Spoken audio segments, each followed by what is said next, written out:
Wednesday. Wacky Wednesday. It's Wacky Wednesday con El Bumper. Unfiltered. The real deal. No pre-planning. No chingaderas. Straight up from the Ville. Wacky Wednesday. B-Town's very own. It's Wacky Wednesday con El Bumper. Here's your host, Bumper Gomez.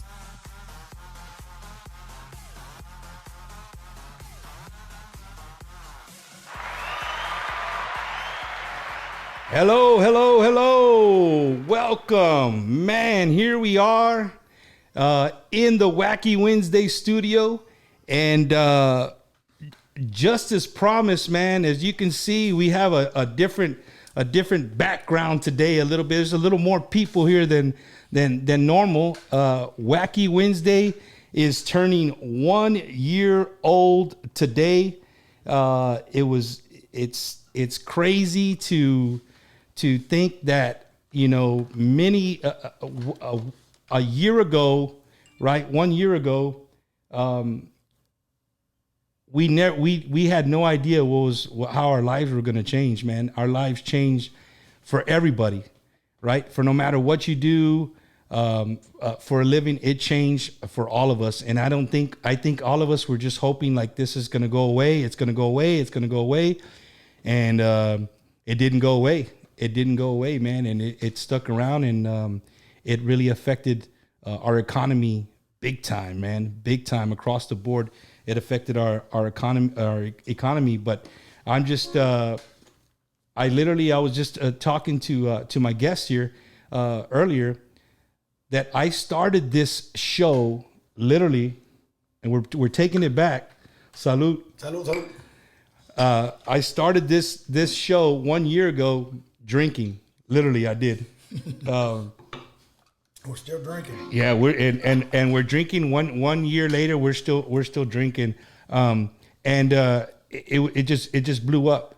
I never in a million years would have ever thought, you know, that if you would have told me 1 year from that day I was gonna have my guest, Mr. Michael Salgado and Edward Garza in a studio. This wasn't even here, guys. Like this room did not even exist. Wow. And 1 year later, here we are. So without further ado, Wacky Wednesday's first birthday, anniversary, call it what you want it. Get your bottles ready, get your beer, make sure they're nice and cold. We're gonna have a great night tonight. So without further ado, my special guest right here from San Antonio, Texas, Mr. Michael Salgado, along with Edward Garza. Easy.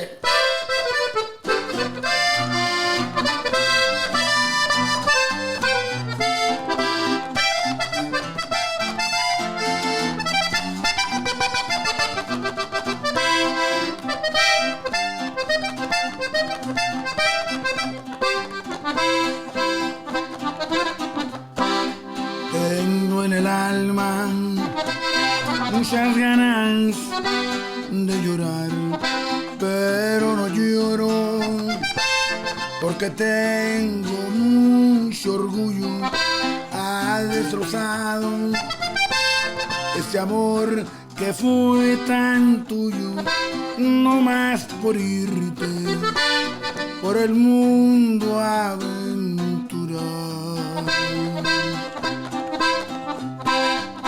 Pero es inútil, vale más que no regreses si es que no quieres saborear una venganza. Tú bien lo sabes que mi amor no lo merece. Hablando claro, no te tengo ya confianza.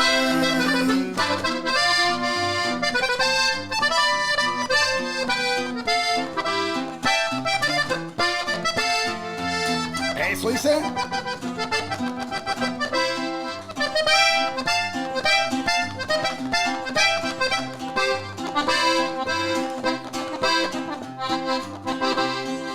Pero algún día de mi amor te acordarás, y tú a mi lado de veras arrepentida, con la esperanza de que cure yo la herida y el sufrimiento que en el alma tú traerás. Pero es inútil, vale más que no regreses si es que no quieres saborear una venganza. Tú bien lo sabes, que mi amor no lo mereces. Hablando claro, no te tengo ya confianza.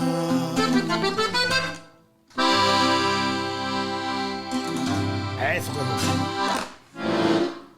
Damn, man. Hey, 1 year ago, Mike, we were getting the music and like playing in the background, bro, and people were like, hey, play this, play that. Oh yeah. Let me find it on my phone and go, all. man. Hey, shout out to everybody that's watching, everybody that's tuning in. If you're tuning in from Michael's official Facebook page, thank you, welcome. This is Bumper's Wacky Wednesday. Again, this is our 1 year anniversary show. And I had to go big, right? I had to go big. But in all actuality, I've been working behind the scenes to get this show done for a long time. Huh, Edward? Many phone calls. You can pick your mic up, Edward, when you...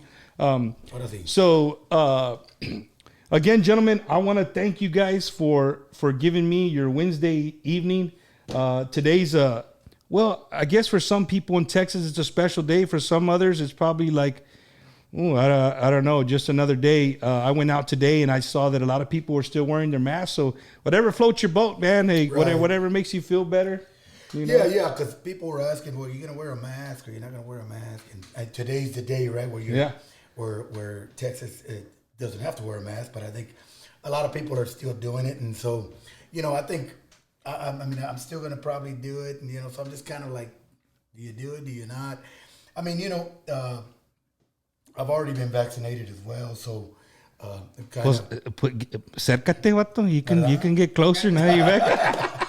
yeah, so I've been vaccinated. So, but you know, I have heard that, you know, in a lot of restaurants and different places, they're still going to require the mask. You know, and so, you know, it's just I just think it's, you know, now the government saying, well, you know, the choice is yours, and you guys can wear it or not wear it, and so, you know.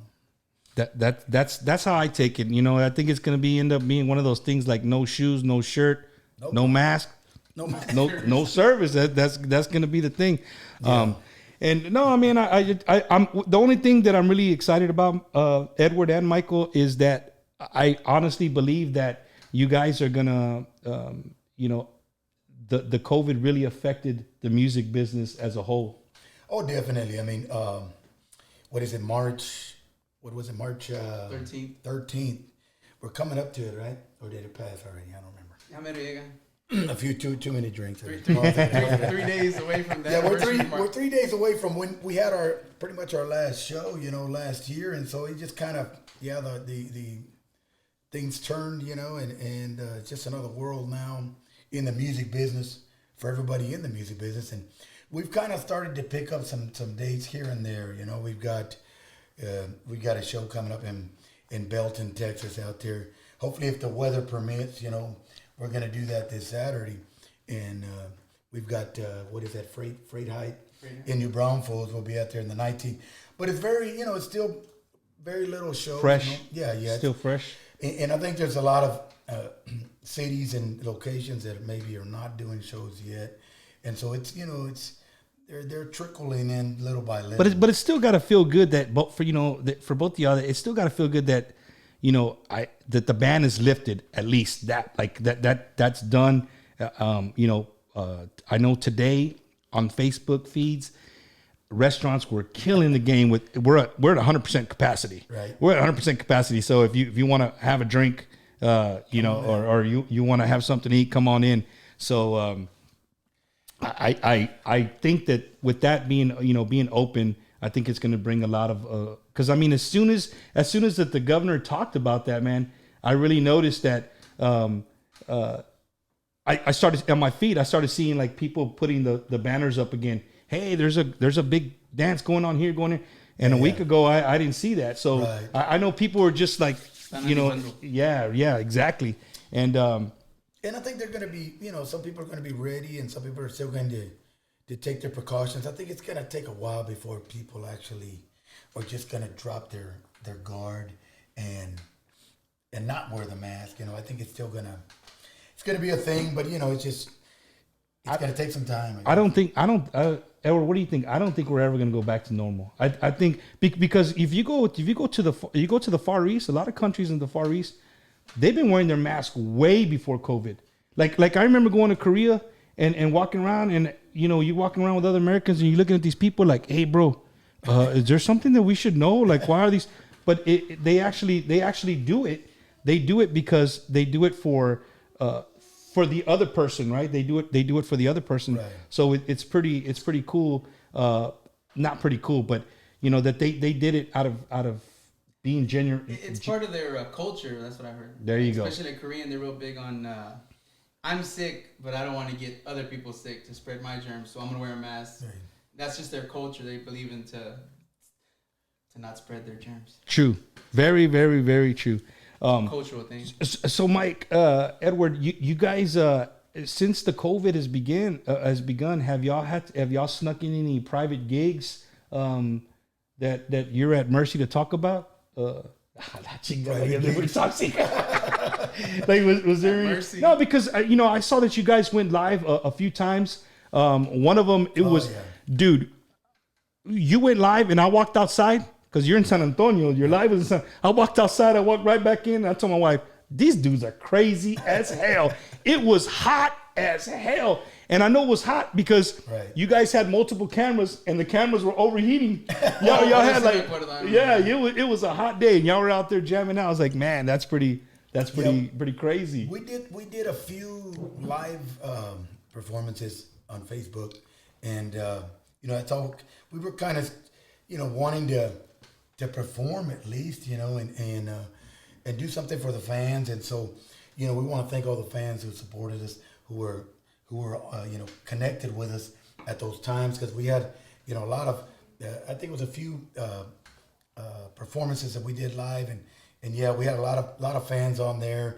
They were really grateful, and so we were Get glad your mind to do off it. the COVID. Yeah, get your mind off the COVID. Something different, but there were so many things that we experienced in that time, and I was taking walks when I didn't walk much out there outside in the, we were taking walks with the family and just doing things you don't normally do and that you take for granted. I guess. Exactly. Right. That dude, if you really look at it, like I looked at COVID, exactly what you just said. I think I saw more kids playing outside than I've ever seen. Like after about a month or two of being locked up, you'd walk outside and I saw people on bikes. Me and my wife and my son, we started riding bikes on the trails here in San Antonio. We went and bought bikes. Who the hell? Right? We went and bought bikes. One thing I will say though, with COVID, everybody turned into Rocky Balboa. Everybody had their warm-ups, jogging. Everybody, because that's the only thing you can do without wearing your mask is exercise. So everybody turned into Rocky Balboa real quick. Bro, when I think of COVID, the start, I think of that Tiger guy, the on Netflix. The Tiger King. Oh, yeah, he was just getting. You watched it, Mikey? Be real. Did you watch it? I did. It was just kind of Yeah. Are you crazy there? But I mean, are you guys Netflix fans? Yes, I am. I recently canceled my subscription. Oh shit! Yeah, I think I've watched probably every show on there, and anything new. I think I went back to watching in the beginning of the pandemic. I was watching Narcos Mexico, and so I went back to watching. I'm watching Narcos Mexico again. And you're catching stuff you didn't catch the first time. Yeah, I'm like, I didn't see that the first time. To me, out of all of those, the Narco ones, my favorite was the El Chapo. El Chapo. I think they done a really good job of like the people that they portrayed. They actually did good at the actors kind of mirroring what they look like. So here's my question, man. The hottest one for Latinos right now on Netflix is Mariposa del Barrio. Oh yeah. You seen it all? Yeah, I mean, we started. I was telling my wife that hey, you want to check this out? And at first she wasn't really too into it. She's like, well, no. And then finally we put it on, and then she was the one that was addicted to watching it right all the time. I mean, I think we watched it in the pandemic. There was a time we started watching it after lunch, and then we stopped watching it around midnight. And then you wake up and you turn it on, and it always ends up being like, hey, it gets to the end and you look at your wife and you're just like, one more? Yeah, I think we got one more in us. No, and I went to the to going back to starting to watch it again, right? And I was like, started from the beginning, started watching it again, but I kind of stopped after a while, but yeah, we got pretty addicted to that one once it came out. But I mean, there's been so many. I guess I can't even remember. I think I watched the Ranch too. The Ranch one, yeah. And there's a few in there that in the beginning of the pandemic we started watching. So yeah, big Netflix. There goes that bullshit again. Yeah, no. So you watched Mariposa Vario, which is good because it opens up a whole for me, right? Like, last night I was on a show about family and traditions and my family line and stuff, and he was talking about what does raza do that I just, it gets on my nerves. And one of my pet peeves is that we're the worst critics of our own thing. Definitely. Like we never get the limelight, and then when we do make somebody the limelight, chingate, you could have worked something better than that, or you could have, you know what I mean?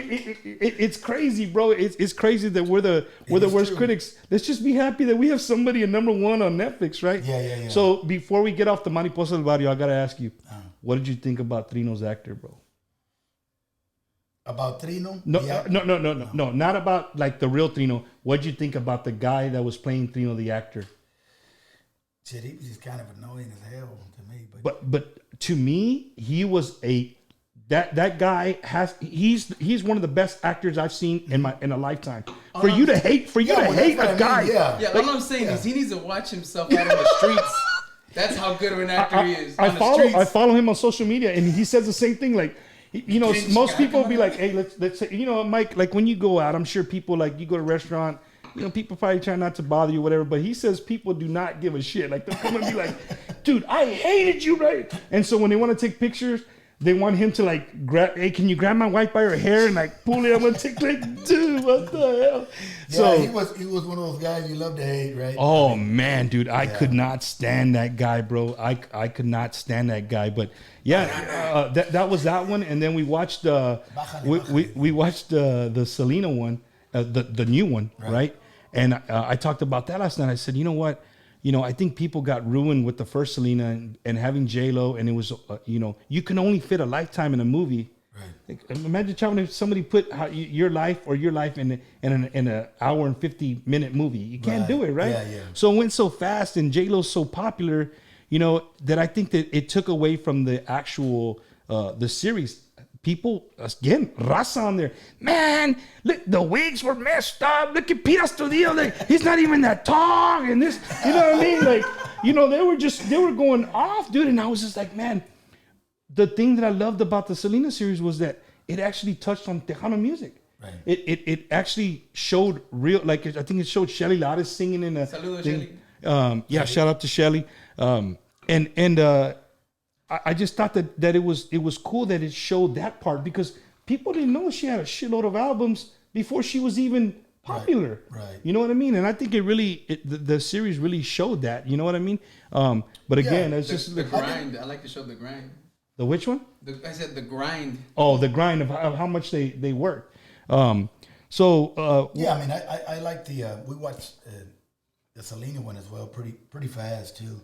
And so I enjoyed it. I mean, it was something different, like you got to, I mean, it kind of reminded me of my beginnings, when I started, and the whole van and the whole thing like that, and so, it kind of, I did that, and so as a musician, you kind of can relate to those things, but yeah, it was a cool series as well, Did you have to go dig in the trash for peach cans and bean cans to make the lights for your show? Up on those lights, did you remember that part where AB made him go into the trash can? Wow. But I mean, we did a lot of other things. I mean, we got flat about 3 times in a van, and we had to sleep in the van, and because there wasn't money to rent a hotel, or we didn't want to spend money for that, so we would sleep in our van in the cold, like in Lubbock, Texas. You know, that where it's cold, like it's Yeah. cold. It ain't like that part of Texas gets cold, bro.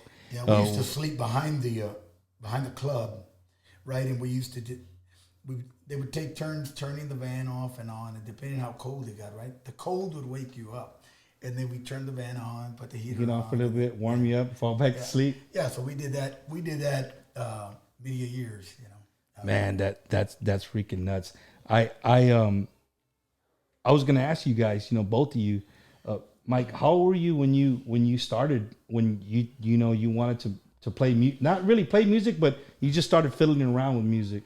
Well, I was probably about 8 or 9 when I started singing with my dad, and so he was the type that always had a guitar, at home, and so, or if we were going to visit family, one of my uncles, he'd take his guitar with him, and so me and my dad were always kind of singing, at family get-togethers, and that's how I got started, with as far as loving music. I always wanted to be around my dad, and when he was gonna sing, well, let's go, so they'd have, my uncle sometimes would have friends there that would kind of or checking us out, and they were freaking out because they're seeing this 8-year-old boy singing there and singing songs that was amargos or different stuff like that, back then, because back then when I was younger, my dad used to get a lot of music that Ramon Ayala, and so that's what I would listen to, and that's mainly what I listened to, Relámpagos, things like that. But that's how I got started, probably 8 or 9, and then we were living, I remember, in Rankin, Texas, up there in West Texas, and my dad decided to make a band,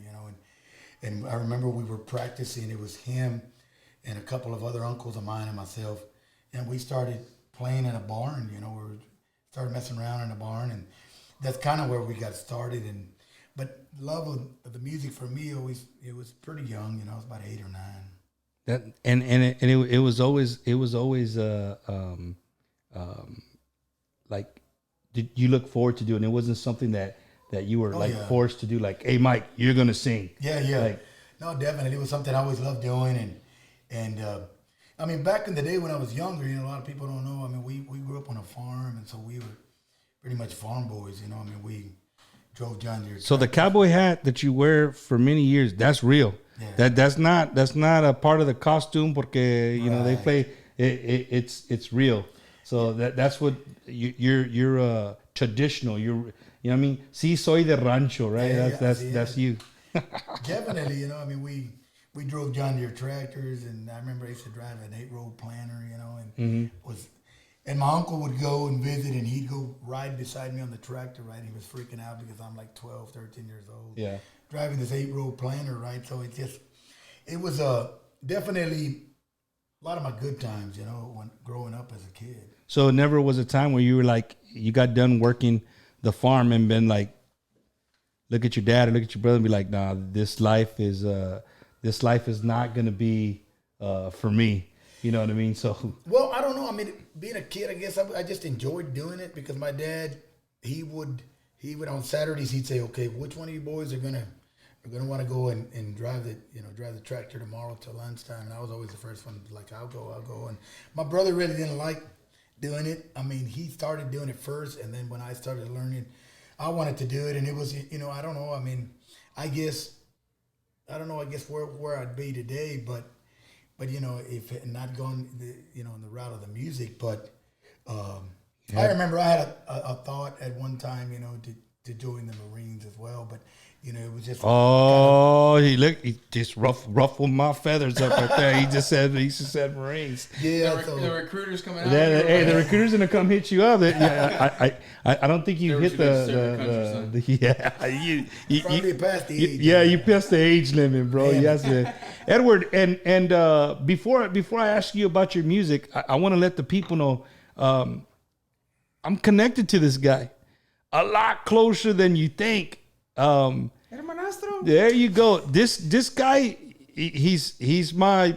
We're stepbrothers, in a sense. We're stepbrothers. I don't spend the night at his house. He don't spend the night. We don't make bunk beds. Yeah, he touched the drum. Did you touch my drums? I did not touch your drums, but my mom and his father have been together for many years. And shout out to Feedy. If you're watching, Fidi, Come on, Dad. there you go. What's up, man? And shout out to my mom. I see all the comments. I will get to them. You know what I mean? Damn, already they want to ask Mike, does he like the Mavericks or the Spurs? Come on, bro. You gonna, Mike? Don't tell me the Mavericks, bro. No. I mean, I'm with the Spurs, but I'm really not a basketball fan. Oh, okay. So you just because of San Antonio, right? Yeah. I mean, you know, I'm a stay supporter of the Spurs. I mean, I haven't had a great encounters with some of the players that used to play there. Personally. Yeah, personally. But, you know, that's another story, I guess. If I had a guess, I would say Tony Parker. That's a. ¿A poco lo conoces? Hit the door on the nail. ¿A poco lo conoces? So Edward, going to you, bro.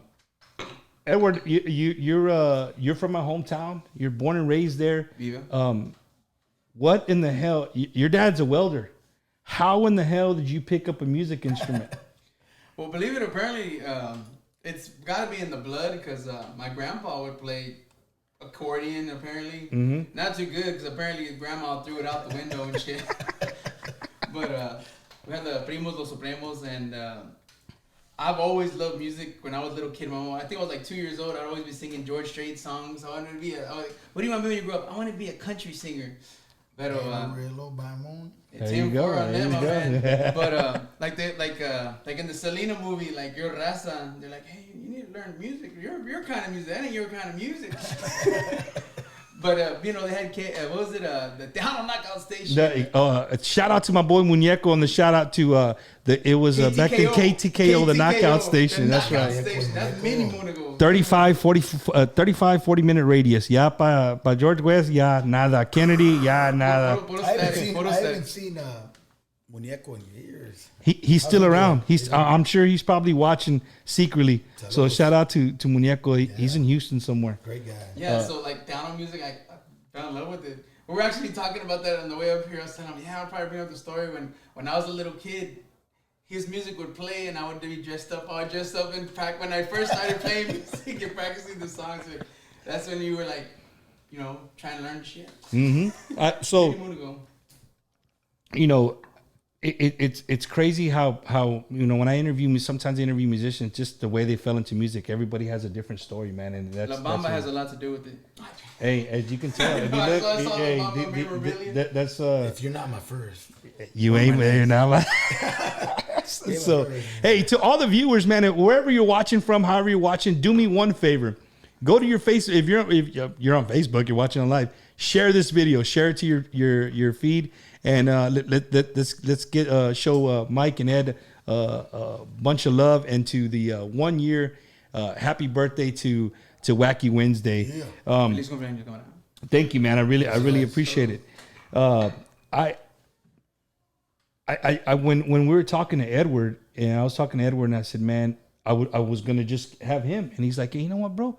Let me talk to Mike. And I was like, Charlie, he probably, you know, he's a busy man, you know what I mean?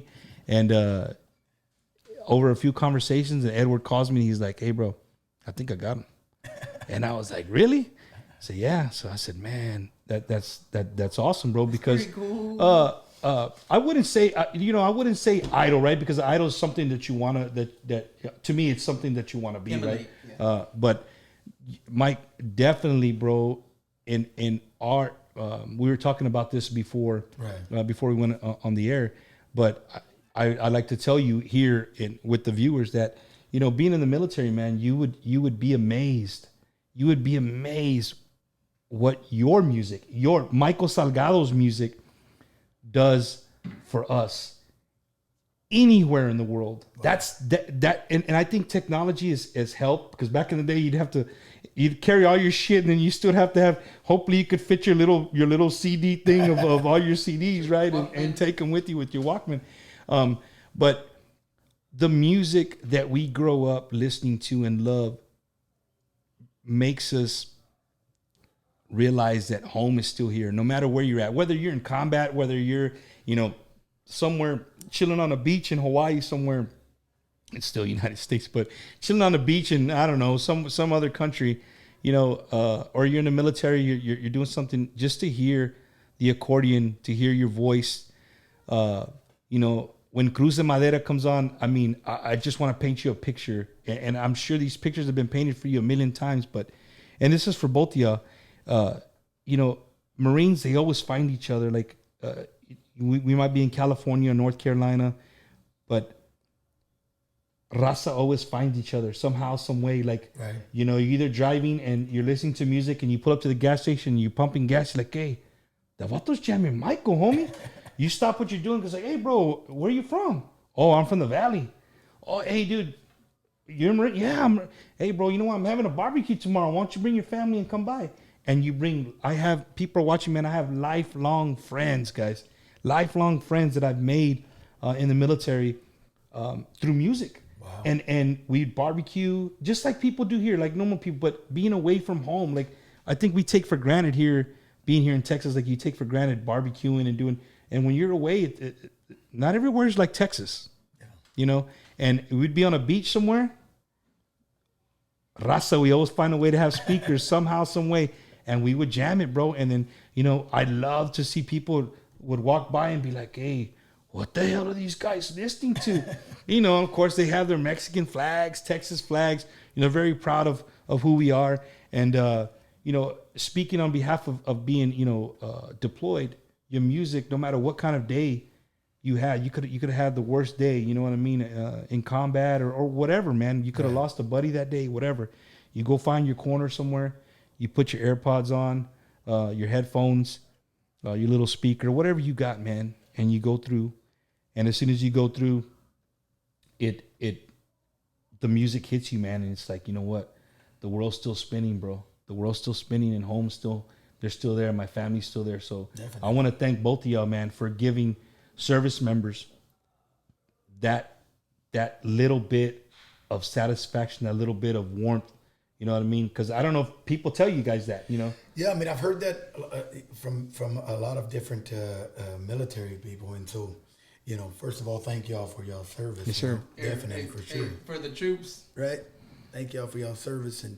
And we're just glad that, you know, our music can get you through the day and you know, through the weeks and through the months. And because it's true, I mean, a song will take you to a place and a time, and you know, it's amazing what a song will do. Yeah. And because, you know, I can hear a song myself, and I can say, you know, I remember where I was that day, and you know, when you heard that song. Yeah, I mean, it can be 20 years ago, you know, or when I was a kid and I heard that song, and I'm like, man, I remember hearing that as a kid driving tractor. So it's crazy. So talking about a song, you guys think you're ready to do maybe do another one? Yeah, definitely. All right, let's do it. Let's rock and roll. We'll do one of the crowd fans' favorite of these. We'll do una cumbia así que conoce la gente. We did this probably around 97, back in the day, and so it was really a great hit. Thanks to all the fans, you guys have made it possible. Dice Palomita Blanca. Eso.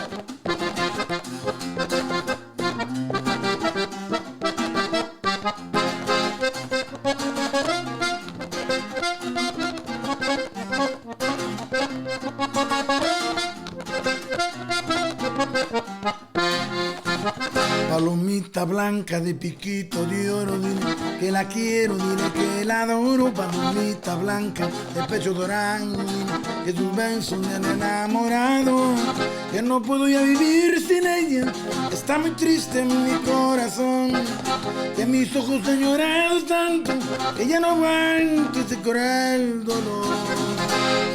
Palomita, palomita blanca, yo no sé con quién se encuentra ahora, y los celos me muerden el alma al pensar que otro que la gozan, y las noches que pasó conmigo en otros brazos olvidarán. ¿Qué será que abajo su vestido todas mis huellas le borrarán? Palomita blanca de piquito de oro, dile que la quiero, dile que la quiero, dile que la adoro. Palomita blanca de pecho dorado, dile que sus besos me han enamorado.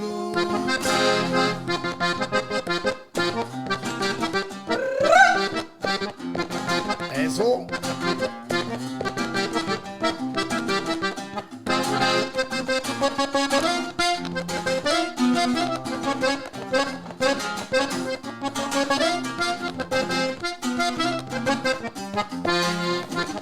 Palomita blanca de piquito de oro, dile que la quiero, dile que la adoro. Palomita blanca de pecho dorado, dile que sus besos me han enamorado, que no puedo ya vivir sin ella, que está muy triste en mi corazón, que mis ojos han llorado tanto, que ya no aguanto ese cruel dolor. Palomita, palomita blanca, yo no sé con quién se encuentra ahora, y los celos me muerden el alma al pensar que otro que la goza, y las noches que pasó conmigo en otros brazos se olvidarán. ¿Qué será que bajo su vestido todas mis huellas le borrarán? Palomita blanca de piquito de oro, dile que la quiero, dile que la quiero, dile que la adoro. Palomita blanca de pecho dorado, dile que sus besos me han enamorado. Eso. Damn it, boy. So many comments, man. That's so cool. I got a buddy who works in the oil field. I've known him for many years. My buddy Philip, it just caught my eye. He said, in a million years, did you ever think that you'd have Michael Salgado sitting in your house jamming out? We were talking about that earlier when he got here. It's like, man, it's for me, it's unreal. Edward, I consider him a really good friend. Like whenever I'm having just a boring day, I can call the guy, and if he's awake, because he's a night owl. If he's awake, bro, you can get like if I'm driving somewhere, you can guarantee, Mike, maybe help. You can agree with me or not. No. You can guarantee at minimum 45 minutes to an hour. They won't hablar. Just talking about anything and everything, bro. Yeah, definitely. With that being said, Jerry Cano el Cucuy told me to tell you what's El up. monstruo, ¿qué pasó, camarada? El monstruo. I'll tell you the story about this guy. We're picking him up. We're working the oil field together, and we had to go pick him up to go pick him up to go to work, and we didn't know who he was at the time. We're like, no me pinche vato about 7'8". Damn.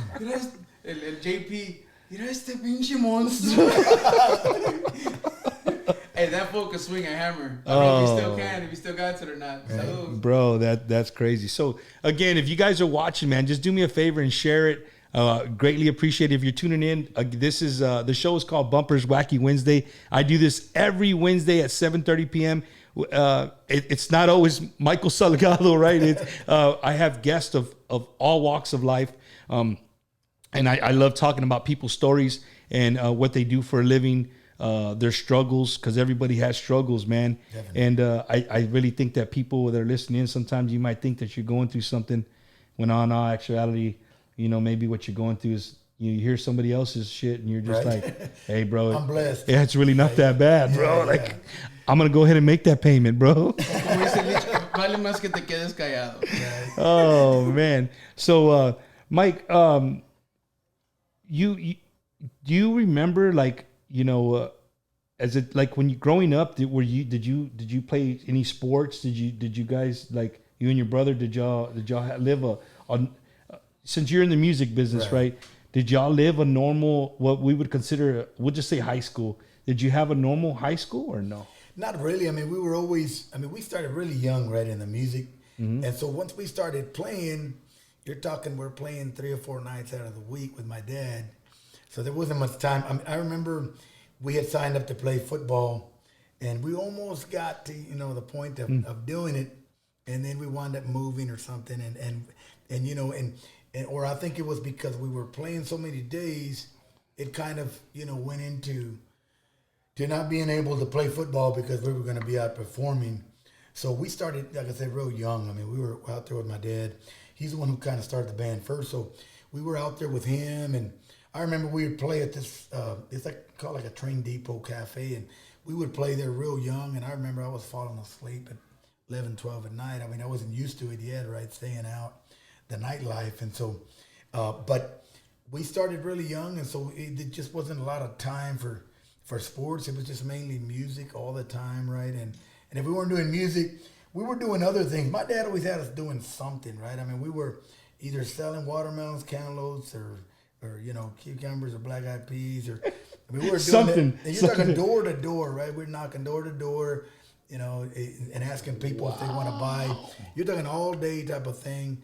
And if we weren't doing that, we were cutting grass, with different knocking on doors. Yeah. You want your grass cut. If we weren't doing that, we were raking leaves, and we were always doing something.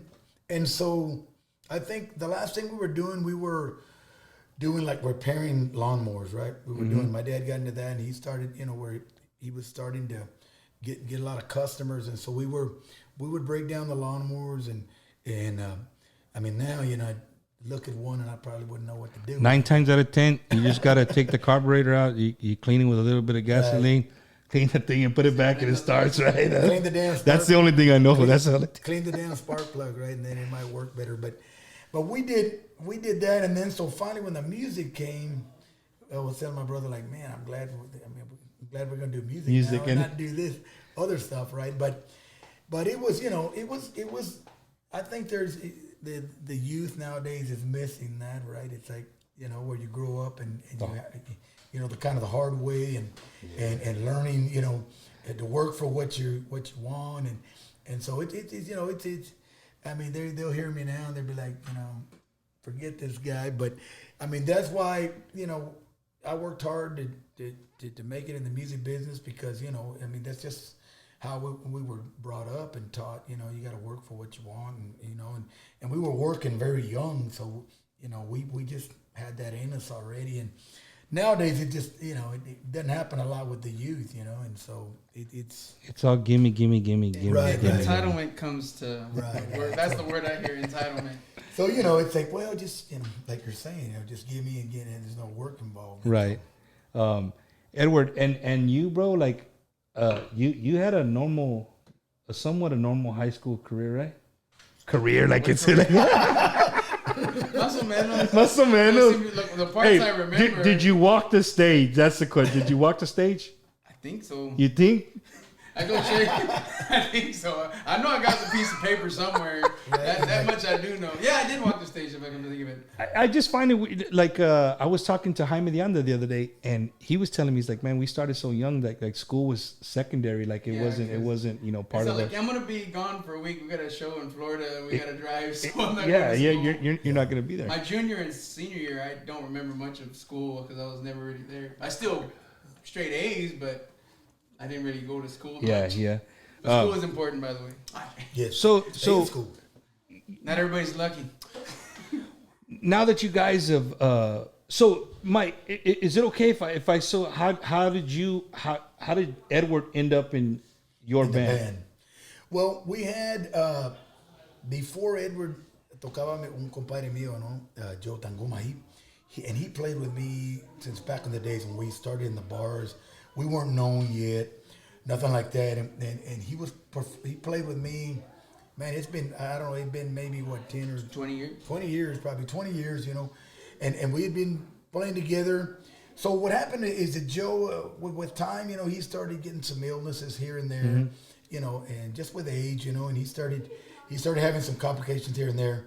So he just couldn't go on the road anymore because he got diabetes, and so it made it's rough for him to get out there. Yeah, it was rough. Even though we were touring in a bus and everything, it was still tough for him to kind of be out there, and I guess that diabetes is nothing to mess around with, and so it really takes a lot out of you, and so out there you've got to be 100%, on stage and everything, and it is tough because even for me, like in 17, 18, I had a few strokes, that I had to come back from, and so getting back on stage was a little tough, but going back to how it kind of changed out. Joe had was leaving, and I'm not real sure how Edward came into play, but did somebody tell me about you? It was okay, you started playing the bajo. Yeah, he came in the bajo, right? Because I think my brother went on his own for about a year. Yeah, I remember that. I remember. Yeah. He went on his own for a beat. I think you came in, right, playing the bajo.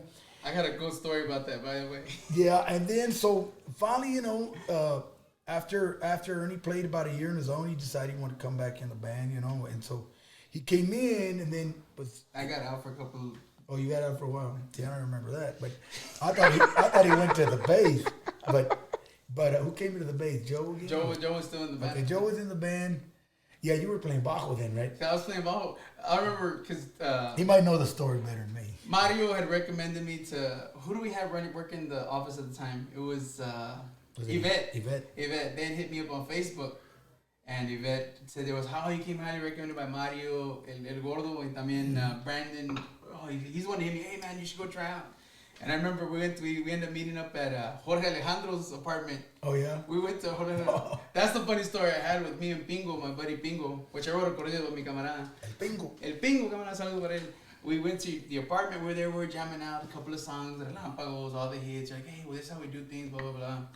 And you had the new CD. It was when you just barely started your own record label at the time. You had the No Vengo Verse Puedo, Si Por Qué Puedo Vengo disco. Right. And he pulled out the CD. He's like, oh, well, you got el número 1, el número 6, and así trabajamos, y aprende esa, todavía no ha salido, pero sí tocamos, blah, blah, blah.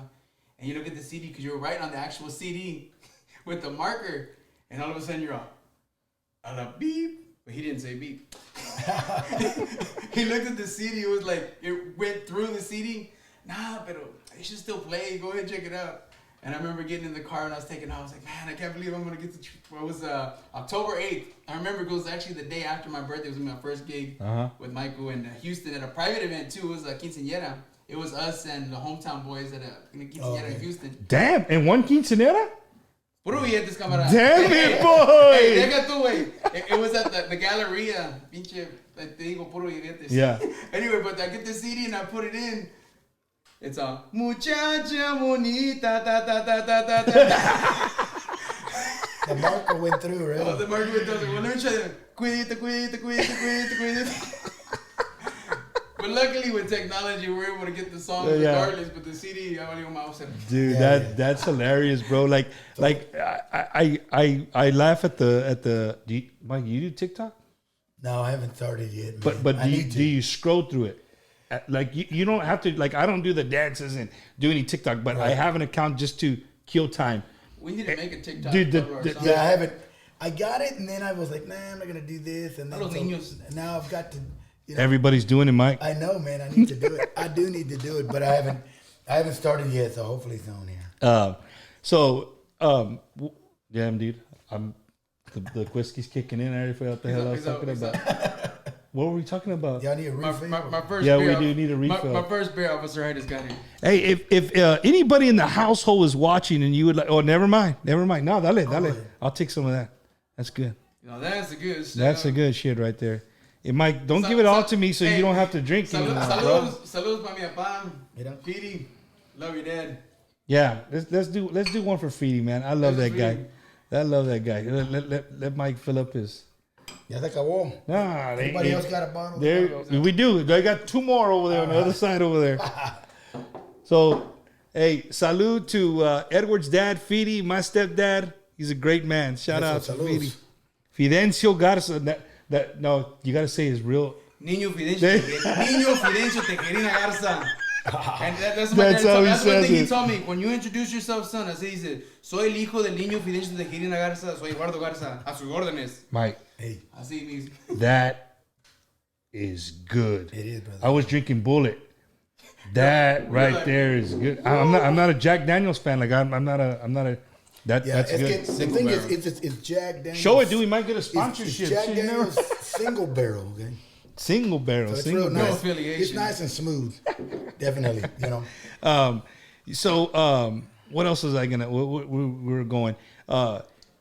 Now that you know when you guys were like living the normal on the road life, what is it like, bro? Like for fans, you guys show up and it's like we pay our money, we show up, on our end, and I know you guys don't get that very often to see what it's like. Freaking horrible! I need to pay. No. I want to talk about it. I want to talk about it, right?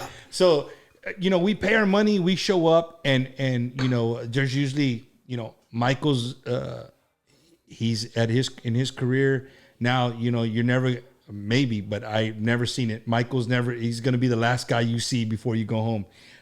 And sometimes they'll have a couple of bands before him. And as a fan, we show up, we drink, we get ready, and we're pre-drinking at the house. The women are getting ready, the men are downstairs. You know what I'm saying? We're all gonna ride together, so only one person gets a DUI, not 3 or 4 people. So we show up and we have a blast as a family and friends. But not too many people really get to see what I have. Like I've talked to Edward before, back behind stage, and I got good friends with Macizo and other people, and I know what it's like to on the other end. Right. And for y'all, it's like going to work. Like for me, the outside looking in, it's like, okay, this is another night. Like this is Thursday night, and we're gonna be doing this shit till Sunday, right? So it's time to clock in when you guys walk off that bus. Right. Does it become like Groundhog Day, where y'all kind of like have you already have like your set models of what y'all do, or like your set things that you do when you go on the road?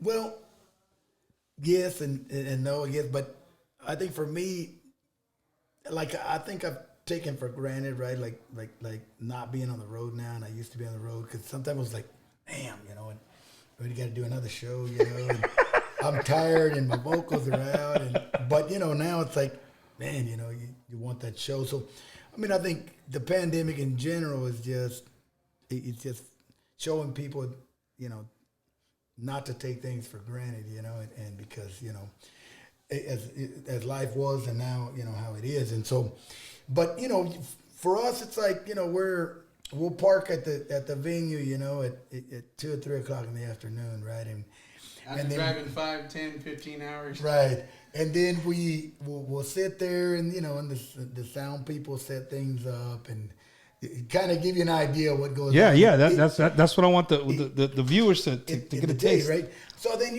we show up there, and if we did a show before, then, probably a lot of the band is asleep, right, till... Sometimes it's till like, everybody's asleep till almost before sound check, right? Just depends how rough the night was before. Or how far or whatever. And so, there's then you got, 5, 6 o'clock, sometimes it's sound check time. We go in there and do the run, do the sound check, get everything ready. And then, so it just depends on what the setup before. And now it's so different. We don't do any autographs or anything like that because of COVID. Because of COVID, right. But before, sometimes you had to do autographs before the show, and So before the fans talk any shit, right? Just want to throw that out there right now. Like you guys could expect at least we're having them come out and perform, but don't expect the picture and the hug and the thing, because those days are probably long gone, man. To be honest, it'll be a while. I didn't mean to interrupt, but I just want to throw that out there. And definitely, because some people still do ask, even now, that, y'all going to do pictures, autographs. No, sorry, due to COVID, we're not doing it right now. But, I'm sure there'll come a day when we can get to that point again. But, so in a normal scenario, I mean, you've got... Pre-COVID. Yeah, pre-COVID, you've got probably meet and greets before the show and some events, Some we would normally do in between or after the show, we do autographs, meet and greet with the fans. But yeah, it just, there was days for me like going back to 2017 and 18, I remember performing in, I think it was Ohio. And you're talking, I mean, that was great. I was just, went to have dinner, everything, and then got there for the show. I was still fine there. First song of the night, right? Palomita Blanca. Right, Palomita Blanca. I started playing Palomita, and then I saw like a flash cross like my eyes. It's just weird, right? Like a flash, right? And then after that, super dizzy, right? I got super dizzy, and I thought all this time, I said, man, I must have got vertigo because I got it some years back. Right. So we That's just kind of ugly feeling, man. Yeah, That's vertigo is just like feeling. an imbalance of your, what is it? Equilibrium. Right. And so I thought that was going on, right? And so I was trying to shake it off, and I could not even sing the lyrics correctly on the song. Like that's That's how. Yeah, me sacó de onda, What's the big word? Disembobulated. There, you don't know. See, you did got an AC Jones High School education, baby. So yeah, School of Hard Knocks. I was like totally, and so I just had to stop, right? Like I just had to stop after I couldn't even finish the song, and then I got off, and I was like, man, I was trying to shake it off, and so it just never went away. I wanted to go to the doctor and things like that, and so the next time that happened was I went to see my ENT doctor, right, which is an ear nose doctor that I've been seeing for about 15 years. So he said, well, you may have the vertigo, so let me give you some medication. So he gave me so I was like, well, cool, but I still felt like a residual, which is, you feel the dizziness still, even after, right? You could feel. They didn't let you fly. You could feel it coming. Yeah, well, I could just feel the residual that the first stroke gave me, because I got my first stroke in the middle of the back of my neck, right? And that's where your balance is. Hey, Mike, but you're good, like you're in shape, bro. Like no, I'm. That's what saved him, that's a misconception I think a lot of people have.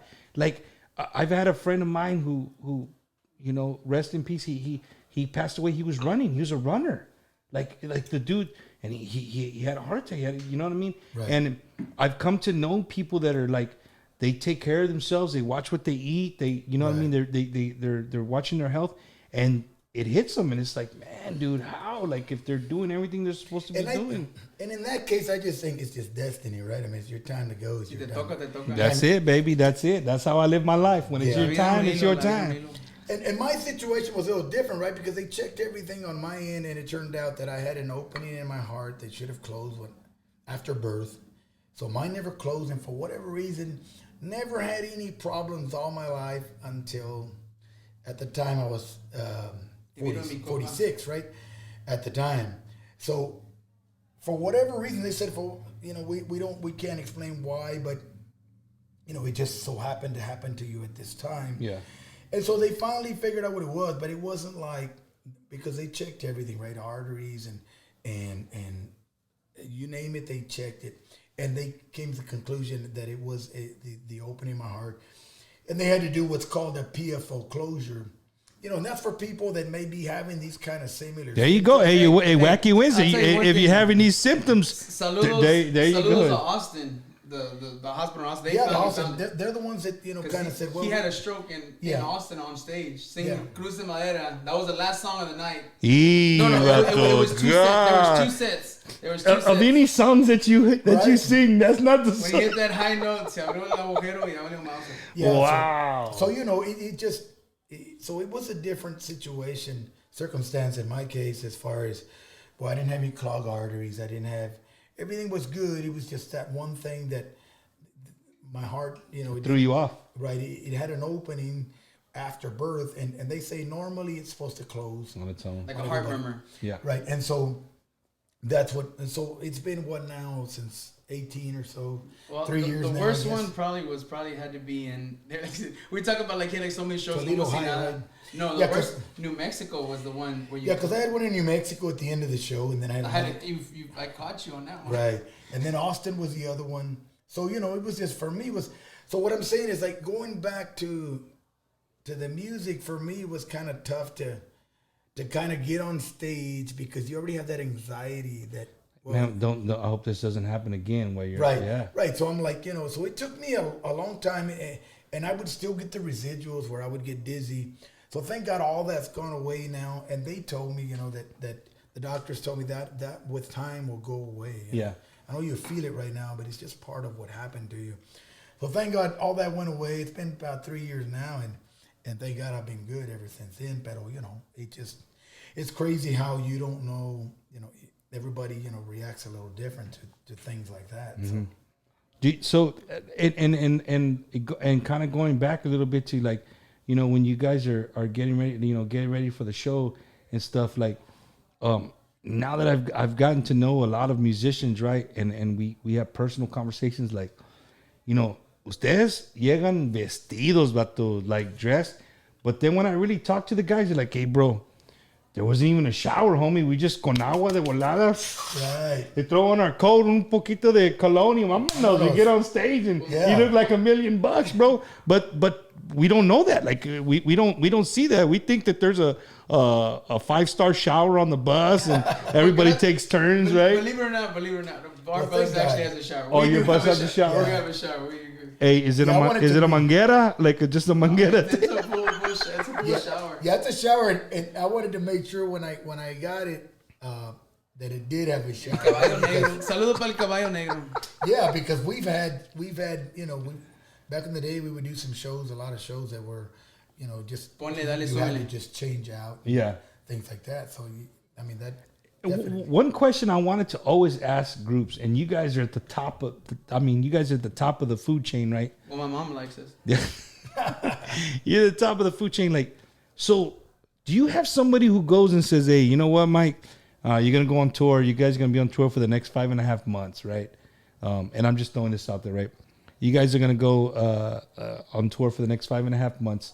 Do you have somebody who goes out and says, hey, we're going to buy 7 sport coats or 7 jackets. Everybody's going to have this color shirt, these jeans, botas. Like, how does that work? I've always wondered, like, hey, do you sell Edward? Hey, Edward, I just left Cavender's, vato. They got your size. You better come over here and pick up your shirts. Like, does it work like that, or how does it work? Well, normally what I've done is still right. Is I'll go like to a store and say, well, for them I just say, what are your sizes and how is your fit and what's your fit? Medium. Medium. So then we'll, I'll just get them. I just get them the outfits, what they're gonna wear, or we order them, or things like that. So, but I've always kind of picked the things I'm gonna wear still. So there's really nobody that's like, hey, but you're gonna wear this, you're gonna wear that. I mean, I like to pick my own. Well, Michael has his own record label and everything, so he's the CEO. He does everything. He does what he wants when he wants. That's the way to do things. So, message to all the kids out there. You want to do what you want? Start your own business. Hey, shout out to my daughter Jackie at Texas State. She's like, Dad, it's called a stylist. Dad, it's called a stylist. Hey, I don't know these things, man. But no, I just wonder, like, when you see groups, you could see them, and every night they have like a different jacket. They did the different, something different. They're not gonna wear the same thing. But when you guys go on the road for 4 days, I mean, that's got to get rough, a bunch of guys. Well, we have like Ernie who comes from Corpus. He'll hit up like Monday or Tuesday. Hey, I'm gonna drive in this day. Can you give us the wardrobe? Right. Michael like buys us our wardrobe, and we have it like, hey, this for. Let's say we got a Thursday, Friday, Saturday. You got Thursday this day, this Friday, Saturday this. Yeah, like I'll send them. What a good boss. I mean, we'll hit him up and like, hey, con todo respeto, el wardrobe, porfa. Yeah. Hey, Mike. So I want to know, like in the Marine Corps, if we have the uniform of the day, right, and some idiot shows up in a different uniform. No. I don't want you to answer. I want to know what Mike. What's your like. If Ed was to show up and you're about to walk out and you look like, bro, that's not the shirt. Like, what are you doing? That's happened before, but luckily it's in the group text, right? They're like, but you know what I've also done is I'll tell them what to wear, and then like my brother will come. Well, I didn't know I didn't have that shirt. I was like, no. I'm like, it's in the text. It's on. It ain't the shirt. Nowadays, it's in black and white. I showed it to you. It's right here, and you're in here. You're in the thing. I'll send the group text with the picture. Like, this one Friday, this one Saturday. That wasn't the shirt, but it is now. Right. Yeah. We make it work, but I always bring all of them just in case. It has happened, right? Where somebody has to. Well, at least me and him can match. Then maybe he could do something you could match. And yeah. Because we're only 4. That's one thing I'm really proud about our band. Somos cuatro. Yeah. 4 dirty Mexicans getting on stage and make a lot of noise. Dude, no. You guys, the noise is not even. I mean, you guys rock, bro. And before I ask y'all to play another rolita, I want to tell you guys a little story, man. It's Bumpers Wacky Wednesday. It's my 1-year anniversary, and it's my party. I can cry if I want to. Yeah, there you go. It's my party. I can cry if I want to. We talked about the military. We talked about how I felt hearing Michael's music, being wherever I was in the world. But lo and behold, a little more than 20 years that I spent in the Marine Corps. I called it quits on a Friday. It was my retirement date. Before the retirement date, I got a brother-in-law who lives in California, and I got a brother-in-law who lives in Florida. They both flew in on Thursday. They flew in on a Thursday, and they were like, hey, we want to go to the Riverwalk. Yeah, everybody comes to San Antonio. And I'm like, man, okay, well, let's go.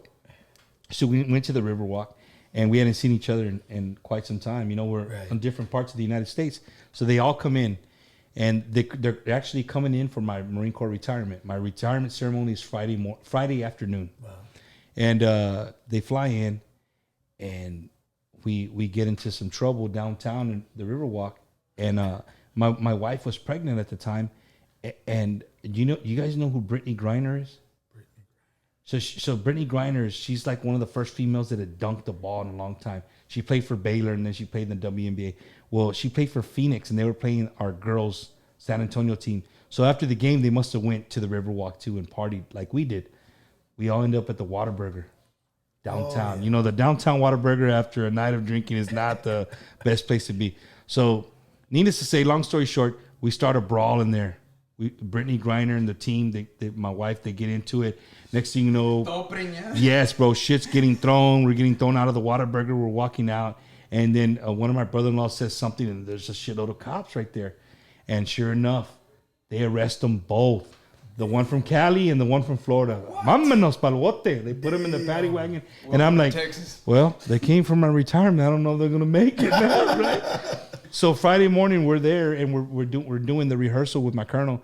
And I said, hey, sir, if my phone rings, I got to stop the rehearsal. I got to take the phone call because my brother-in-laws, they're locked up, downtown. What? I said, yeah, sir, I'll tell you about it later. It's a long story, right? So they called actually while I was doing the practice ceremony. And so they called, and that night we got hammered, bro. Like, mama knows whatever you want. It's your retirement, que la chingada. We were drinking, having a badass time downtown.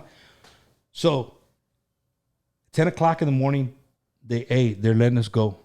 Come pick us up. So I have to call. I have people coming in from all over the place. They go pick up my brother-in-laws, and now they spent the night in the can, right? Yeah. So my retirement's at 1 o'clock, and it's in August, bro. Hot as shit.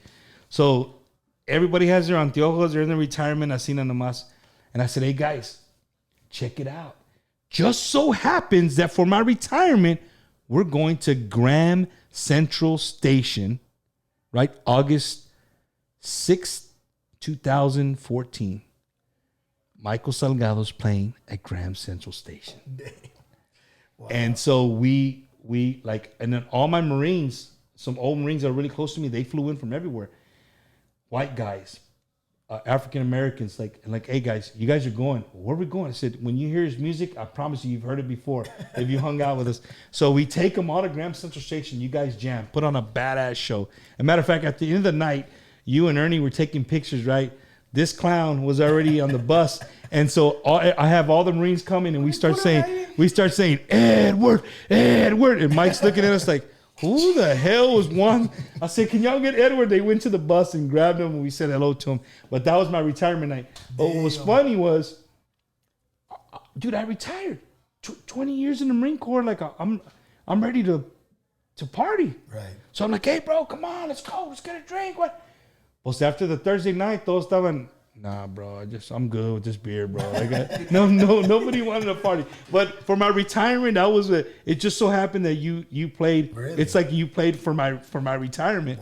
Wow. So I wanted cool. to tell that story. Nice. Mike, everybody's been asking for, of course, Cinea. I don't know. You think you guys definitely. Can?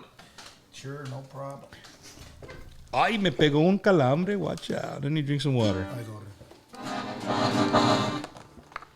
Listo. Esto dice.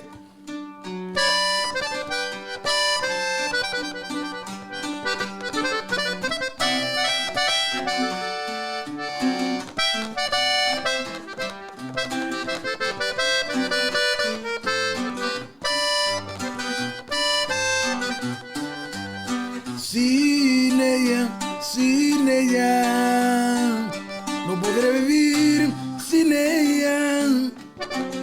porque yo sin sus besos, sin su amor me muero. Sin ella, mis noches serán muy frías y sin tus alegrías no podré vivir así. Sin ella, esta vida no la quiero. Mil veces a mi lado la prefiero.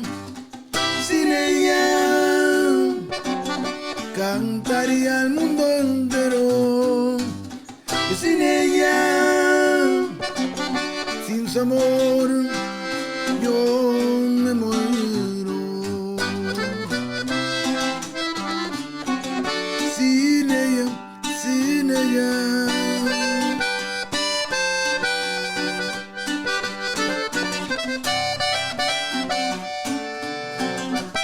Eso, saludos por ahí la raza.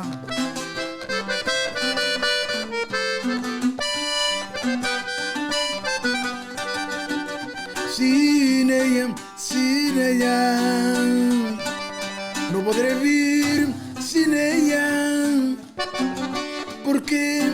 Porque yo sin sus besos, sin su amor me muero. Sin ella, mis noches serán muy frías y sin sus alegrías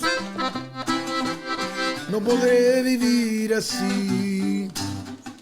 Sin ella, esta vida no la quiero. Mil veces a mi lado la prefiero. Sin ella cantaría al mundo entero.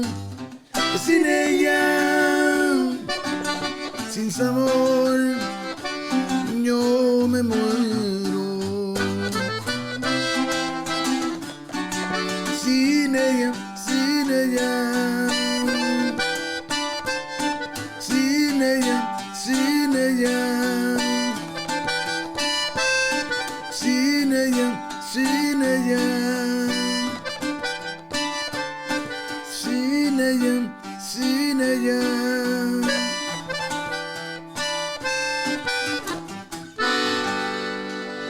Eso quedó para ustedes. Damn it, boy. Where's that take you? Dude, that takes me back. I can't even talk about where that takes me back. That takes me back, way back. Hey, when you said the little thing that wasn't part of the song, you remind me of my Tío Juan. My Tío Juan, we always, to this day, like if we start, it's been a long time. Shout out to my Tío Juan and Aunt Robin. If you're in Beeville, Texas, stop at any of the subways, the one in the Walmart, the one on Washington Street, and the one on 59. Right, we're giving them a shout out. Shout out. That's a lot of subways. They own, or the one in Port Lavaca. The one in Mathis off the highway next to the gas station. The 3 in Beeville, one in Port Lavaca. Shout out to my Tío Juan Cano and my Aunt Robin. But it's when you said it, your voice, because he always used to imitate Michael Salgado. Oh, yeah. We'd start drinking, like, Tío, where's Michael at? He'd be like, claro que sí, seguro que. Like he would do your voice, bro. It was awesome. It was awesome. So, but no, man. Again, if you guys are just tuning in late, again, this is Bumper's Wacky Wednesday. I do this every single Wednesday at 7:30 p.m. We talk about anything and everything. Just so happened this is the 1 year anniversary of my podcast going live, and I just had the luck. Literally, it's luck to have the great legend Michael Salgado. But not only that, man.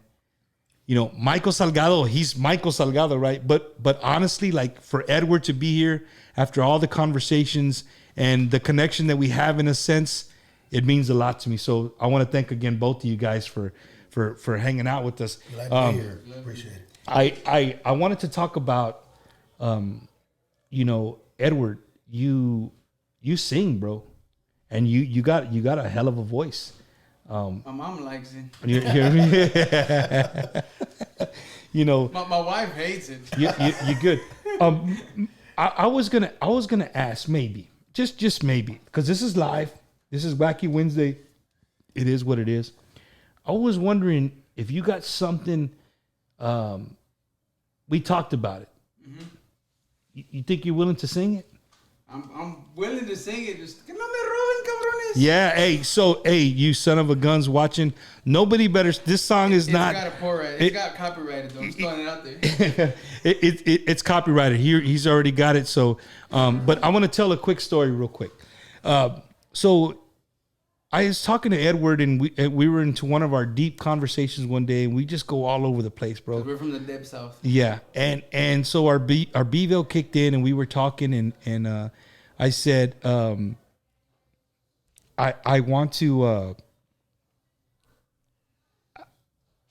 I wanted to tell him what it was like I was telling him about being in the military, being away from my wife and my kids, like, and then when you're in charge of people, and then you're a Marine at that, like, you don't want to show any kind of emotion. You don't want to show, right? You got to be the guy, like, everybody's looking at you like, oh shit, he's crying, fuck, you know what I mean? Yeah, so yeah. I never wanted to be that, but in a conversation with Edward, he took that conversation. This is what's amazing, man.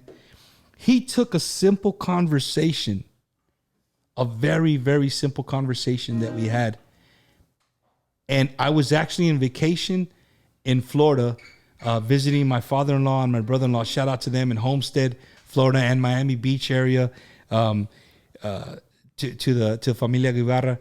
I was visiting them, and we were driving around. We were actually driving in Homestead, and my wife was showing me her old neighborhood where she grew up. And Edward calls. He's like, "Hey, bro, you got some time?" I'm like, "I always got time, bro." So we pulled the car over. Hey, bro, and we were in Homestead, bro. Like, not in a. It wasn't like a. It wasn't a great side of Homestead, bro. Right? So we just pulled over because I didn't want to drive. I really wanted to hear the song. And Edward calls, and he's like, "Hey, bro, I wrote a song about our conversation." And I literally, Mike, I'm not even exaggerating, bro. I was fucking bawling my eyes out, dog. Yeah. Hearing the words to the song, because it was me. I felt every word that he was that he had wrote, and Edward was so sincere. He's like, "Hey, bro, I wrote a song. You guys have a little bit of time to hear it?" I said, "Bro, if you don't mind, I'll put it on speaker. My wife's here. She would love to hear it." And he goes, "Dale, let's do it." So, he sang it, bro, and it hit me like a ton of bricks. Yeah. And I don't know if you've heard it. I don't know if he's played it for you. I think so, but we're talking about it. So ¿Cuál es eso, Juan? Es un bolero. Oh, bolero.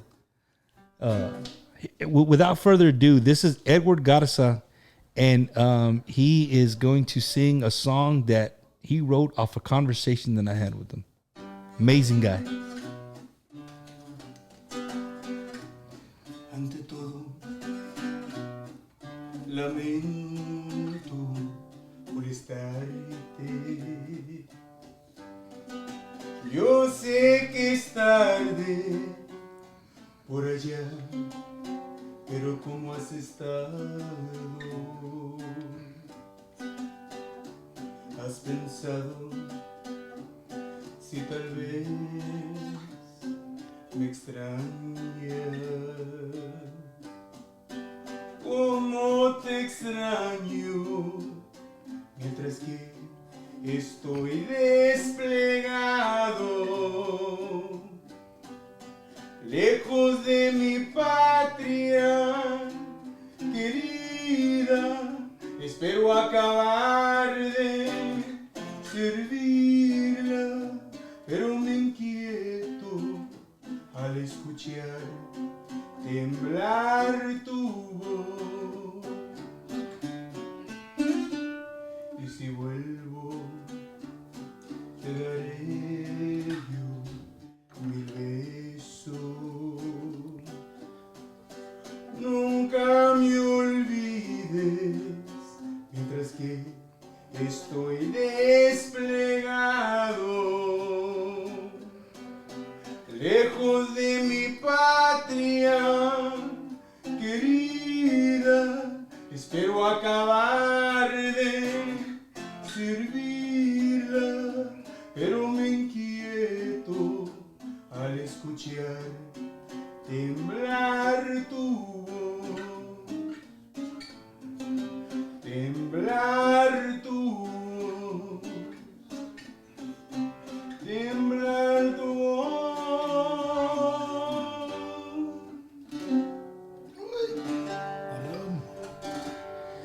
Yo, Eso.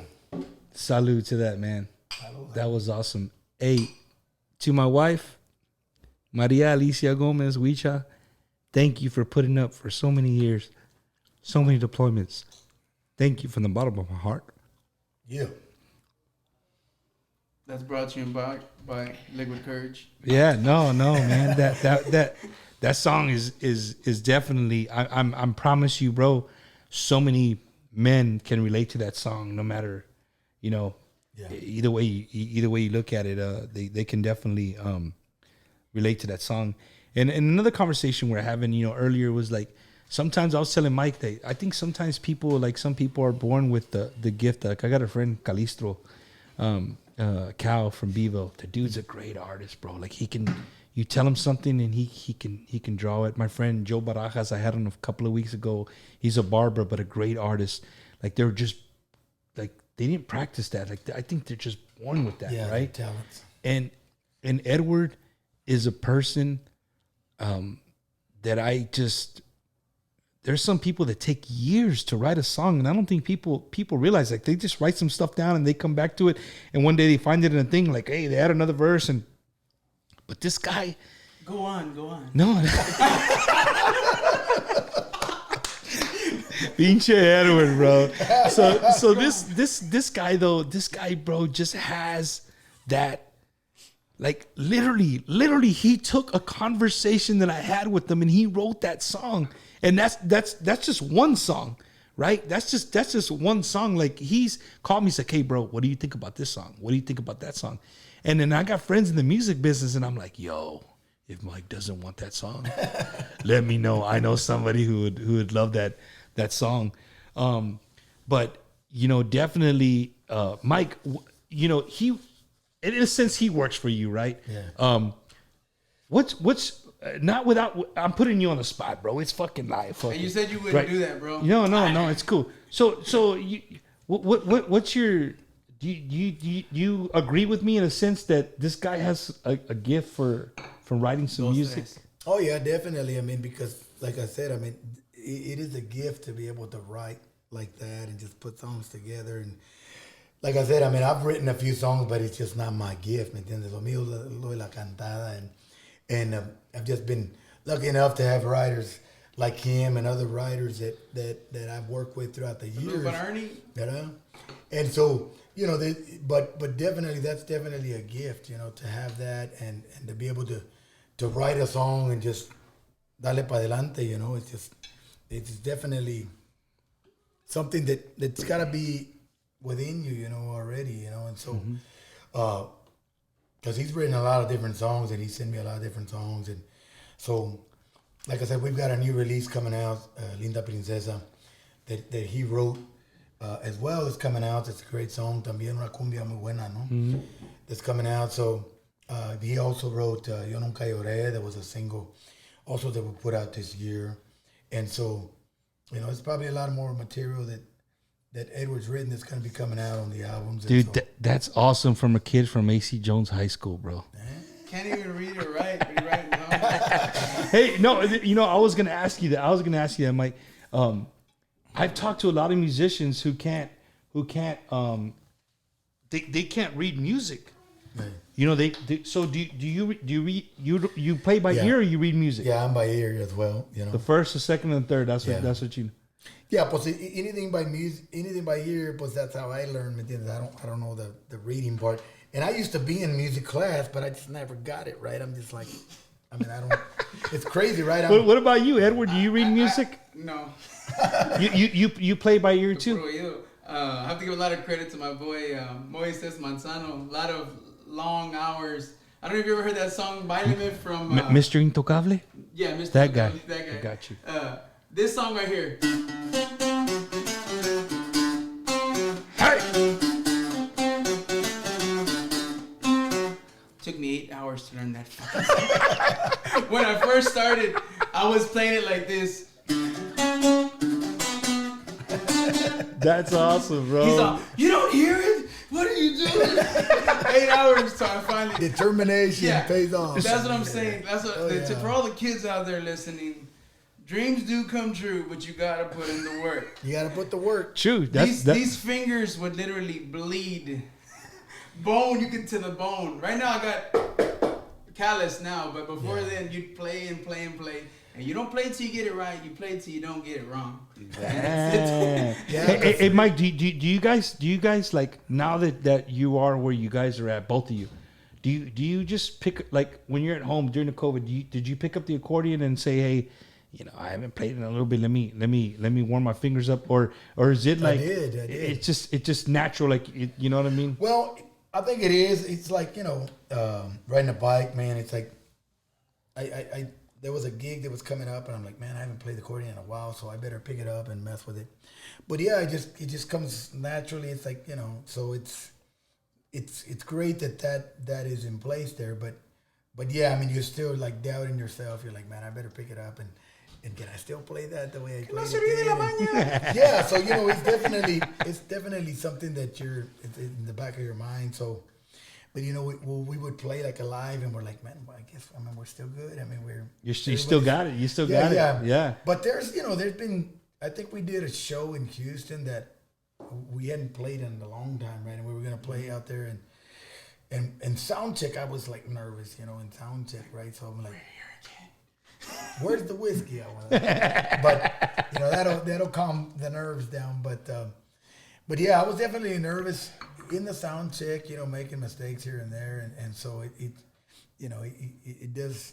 You kind of just doubt yourself, but it's there. You just gotta have the confidence, and because when I started, I used to play bass when I first started, and then I learned some of the bajo sexto, and then I wanted to play accordion, and so that's kind of been my instrument since then. But I played a little bit of keyboard. The only thing I didn't really learn how to play was the drums. I didn't really. I mean, I remember messing around. Well, that most artists that I see when I see interviews, that's like the one that they started. Everybody started with the drums, right? Everybody started with the drums. But for the viewers that are watching, and maybe and I got a lot of viewers that watch from Australia, from Okinawa, from all over the world, man. Hello, Mike. Yeah, so one thing that's different about Michael Salgado is that when he picks up the accordion, there's no buttons. Right. But can you play both? No, I've tried messing around with a button, but I've just never. I guess I just haven't messed around with it enough to learn it. Porque tiene su mania, in and out is a different sound, and the piano is the same in and out, right? So, and what happened there is my dad, when we started the band, he started with a piano accordion, so that's what was there, right? Yeah. So I said, well, I'm gonna learn the accordion, so the piano accordion was there. So what I would do is I would listen to Ramon, Los Relámpagos, and so I would learn songs, and I would just kind of play them with the piano accordion. So, as I was, going in the business, people were like, man, but it sounds like a button accordion, but it's a piano accordion. Mm-hmm. And so I guess it was just a style that I was learning that made it sound, more button style. But yeah, I've always kind of, wanted to learn it, but I'm like, I played this one so long. Do you own one? No, I don't own a button one either, right? But I've always, thought about buying one just to mess around with. And I have here and there, but not enough to. I'm just like, well, I've played this one so long, and I can pretty much play anything, that they play on the button. You can play it on the piano. Keyboard, yeah. So it's like I just kind of didn't really worry about that. Your nickname in the music industry is what? El Zurdo de Oro. El Zurdo de Oro, right? So that means he's the lefty, right? The golden lefty, right?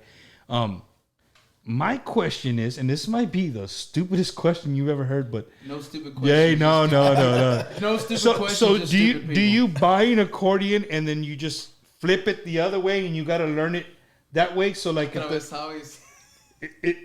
is that? Yeah, I mean that's pretty much. I mean, this is a standard accordion, and I just flip it, my way, and that's what I did the first time I wanted to learn the accordion.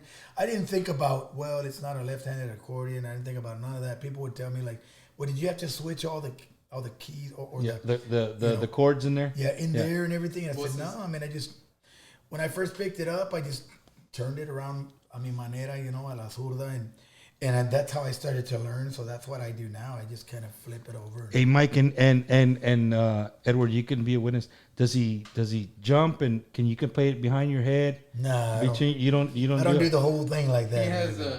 Puro clásico. He has stage presence just by standing there you go. There you go.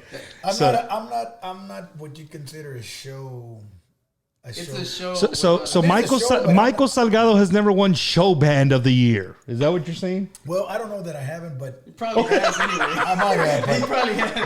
But it wasn't because I was playing the accordion behind my back. But, Oh, man. I won, entertainer of the year, things like that. But I guess it's just, I've never really I was never really a fan of nothing against anybody who does that, right? I mean, Jaime, I know he does that, and he's a good friend of mine. Cada quien su suyo.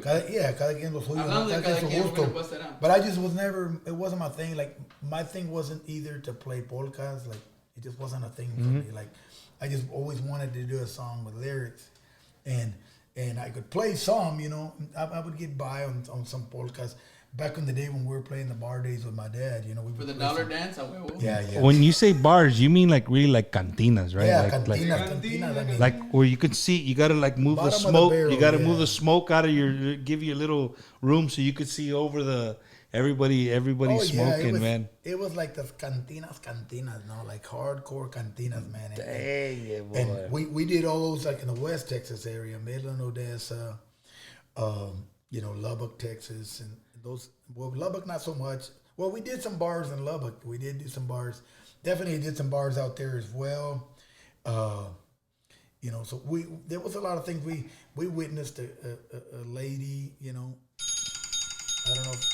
I don't know if we How want to dare go, you, sir? I don't know if we want to go that far, but we witnessed a lady who had got shot by her husband in a bar when we played with my dad. So it was like, those were things that you always take with you when you're, in all these years that we're playing in the music business. So, there's been so many experiences in the bar days, that we've come across. So it's been quite an experience. But I can definitely say, that, now we're living the dream, and the hard work is behind us, and hell yeah.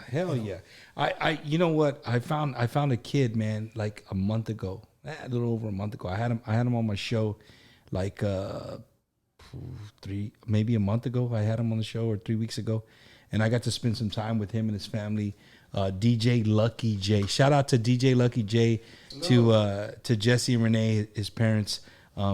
And me and my wife got to get to know them very well over this weekend. And dude, it made me feel awesome to know that there's still young kids out there that admire the music, bro, and love the music. He's up for like a mobile DJ, online DJ of the year for the I guess they have a new awards called the All-Star Awards. Nice. And so that being said, if you're out there, 16 years old right now? Yeah, he's 16 years old. He's one of the youngest DJs in Texas.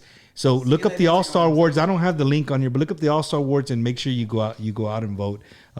He's a great kid, and he's keeping our tradition and our culture alive, because that's what I see you guys. This is our culture, bro. Like, we're the only people that, I wouldn't say we're the only people, but if you really think about it, like, the music is us. Like, it's right. We're not getting it from nowhere else. Right. It's our culture, bro. Right. And I don't really like going. I have a musician here, and like I told you before, like I like just going all over the place, right? It doesn't have to be about music. Yeah, on a different tangent. And so I think that the young generation, we have to keep our culture alive, and these two instruments. If anybody's watching that's not a fan of Tejano music, like these are the two, or norteño music, these are the two main instruments that make our music unique and different than any other music in the world. Right. Similar to polka, maybe from the the Germans, but we still have our own estilo, our own side. But Mike, I do have a lot of Marines watching. I do have a lot of people who don't speak Spanish. And the crazy thing is this man sitting next to me sings freaking de a madre. Like, he sings badass country music, and he's made how many country songs have you done? Well, right now there's probably close to what, maybe. He lost count. At least it lost count after about 8 or 9. Maybe Yeah, even about 8 10. or 9 now. But when I hear you singing, Mike, correct me if I'm wrong. Correct me if I'm wrong. But I hear the West Texas in your accent. Oh yeah. You know, and West Texas. That farm boy comes out. Yes, bro. So you know, I've had Marines from West Texas, and when they talk, like some of them could speak Spanish, but then when they talk English, they didn't talk like me. Like they had a different, they have a different accent. Their accent is more country. Like I'll be like, hey, bro. That was country. Yeah, bro. Like where the hell did you grow up, homeboy? Like. You know what I'm saying? So Yeah, so you growing up, country music was part of your Yeah. I mean, I grew up with all the you're talking, you know, of course, George Strait and Ronnie Millsap and Ronnie Millsap, Merle Haggard and George Jones and Conway Twitty and, you know, all these guys. So I grew up with that. You know, I would listen to that also. If I was listening to Ramon, you know, Relámpagos, I was listening to country on the tractor, right? So country, I remember when we were starting out, my dad would play some stuff, you know, and then I would do a few country songs, like in that depot, that cafe that we played in Rankin. There were guys who go up there, hey, we want to, you know, you guys get any he country? played his country song, Right. boy. Hell yeah, I can play that song. And I used to do some songs of Ricky Skaggs as well. So, you know, a lot of You taking it back? yeah. So you know, now the guy that He did Tennessee whiskey before old Chris Stapleton. and so the guy that I like right now, his name is Riley Green, right? He's really, I mean, to me, he sounds country, man. Like I like all his album, you know, and it really sounds. The sound is very, you know, because you know, country's kind of, I think it's kind of gone another way nowadays, but It ain't the same. Yeah, I've always liked it. And to each his own, right? But I've always liked the country. Mike, just say it. You saying that Florida, Georgia? In the words, No. Is he saying in that? the words of Hank Williams Jr., I'm a dinosaur. You know what I'm saying? So you saying like Florida Georgia line is it that pushing? Is that? Well, I mean, I can't say I know a song of Florida Georgia line, so. So that goes to tell you, yeah. We've played in Florida Georgia line as well. But you know, there's a lot of a new country that, I mean, Riley Green, I think is one of the new country guys. If you know, correct me if I'm wrong, I don't know, but he's one of the new artists that I've seen He's anyways. still kind of bringing traditional country. What do you think? What do you? Midland as well. I'd have to shout out to Midland. I like Midland. Midland. The way they look, everything is old Right. school country. Like you think of Bubba and Sissy, like Buddy and Sissy right away. When I think of Midland, but McDonald's again. Do you think that you know, country music is part of who you are in a sense as well? Well, definitely, because I grew up in many farms, man. So I'm kind of from that life as well. You know, my happy place is a farm house that I used to live by in Hermely, Texas, Snyder, Texas, and Colorado City, all those areas. That's where I grew up. I was about 8 or 9 years old, and I always go back to that time, you know. And I've told my kids, when I die, you take my ashes to that house where I grew up when I was a kid. That's where you want to be. Yeah, so they already know, you know, when I die, that's where my ashes. That's crazy. You know, and I'm about to write a song about that. so we pretty much were you know, howdy and how are you, and that's how we say hi back in the day when we lived on the farm.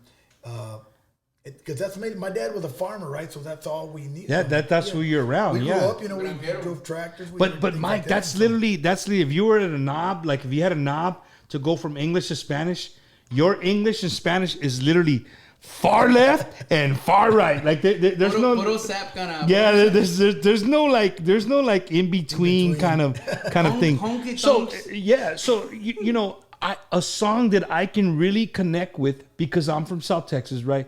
And I grew up. You grew up in I grew up in Beeville, and around here ranching is huge, bro. Right. And cowboy boots and cowboy hats and that kind of thing is part of our life. It's not something that we're faking. It's literally part of our life. Right. So you can literally go to a honky tonk and you be riding home. Like you literally would be riding, like, hey, bro, what's going on? And you turn on your Michael Salgado, West Texas accent, right? And then you talk there, and you have a good time. You have drinks. You listen to great old school, great country music, right? But then you could leave there, and your buddy calls you and texts like, "Hey, bro, I'm over here at Turkey's. What? It's a cantina." And you could leave there. Yeah, or the Circle E. You could walk in there, and now you're in a cantina. Right. And you like you're comfortable at both. And I think that's only here, bro. Only here in Texas that do people actually get that feeling. You can, here in San Antonio, for instance, you could go to Thirsty Horse Saloon where you played before, right? You could go to Thirsty Horse Saloon and Michael Salgado's playing, but people came from out of town. They're like, hey, it's a country bar. Let's go to Thirsty Horse. They show up, they pay to get in. They're like, hey, bro, this ain't country. This is Michael Salgado, right? But they don't leave. They stay and have a good time because it's part of us here. Right. So with that being said, I don't know. Is that something you guys can play here? Well, can you pull it off? Can you? We're gonna find out. So for everybody watching, this is a song that I can truly relate to.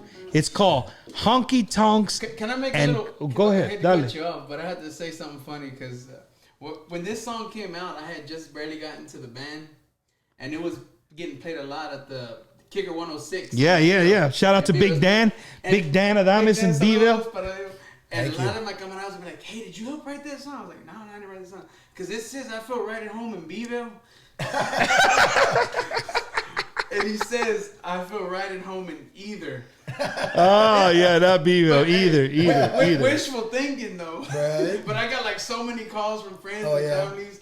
And saludos para mi compadre Jonathan Garza. He hit me up. He was like, hey, man. Yeah, he is. He hits you up on here. Hey, guys, if you guys are texting, commenting, I'm just, there's so many comments. There's only so much I can actually read. So I feel like DJ Lucky J, he's always getting, people are like, yo, I asked for this song. Like, bro, there's 1,000 people texting. Like, a rato we could do from the disco Un Recuerdo Especial. Me and my buddy Jonathan, he had the drums and had the bajo. When we would dress up and practice. Hell yeah. Songs and everything. You're talking about Michael's little brother, right? Mike Garza's little brother? Yeah. Bro, that son of a...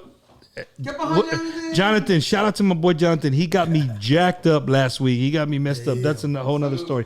But to all my viewers watching outside of the realm of Tejano music, this is how far we can go left or we can go right. So here's, without further ado, here's Honky Tonks and Cantinas right here from the Wacky Wednesday studio in San Antonio, Texas. Honky Tonks and Cantinas, often right at home in either long necks and tequila, make a bad memory gone. Two-step and senorita, and walk into your heart and heal you. Honky Tonks and Cantina,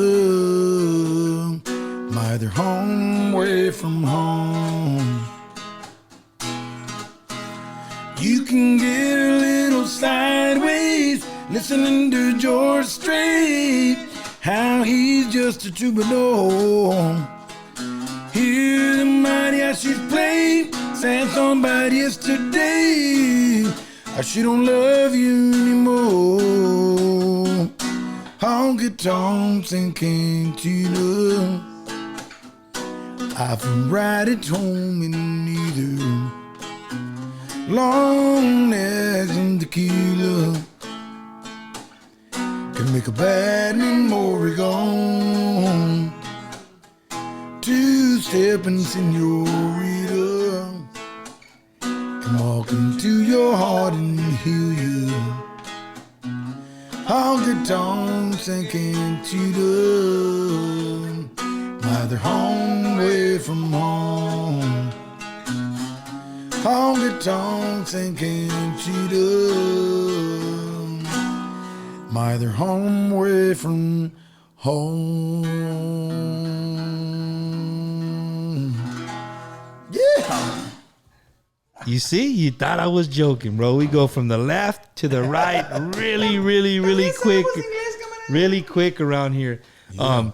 But no, man, that's what I love about you, Mike, Thank you, Edward, the group. Like, bro, you are literally, you guys are who we are. You guys are Texas, bro.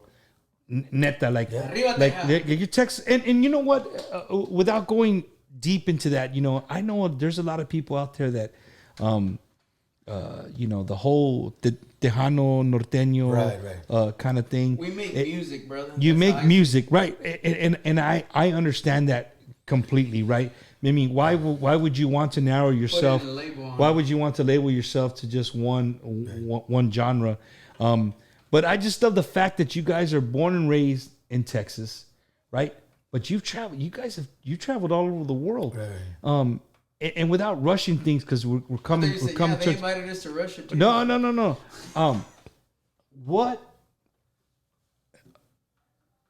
is the? Can you remember the biggest show that Michael Salgado has ever stepped in front of, as far as people? Can you remember the amount of people? Well, I think it was in Arizona. It was the 90s, right? And we were.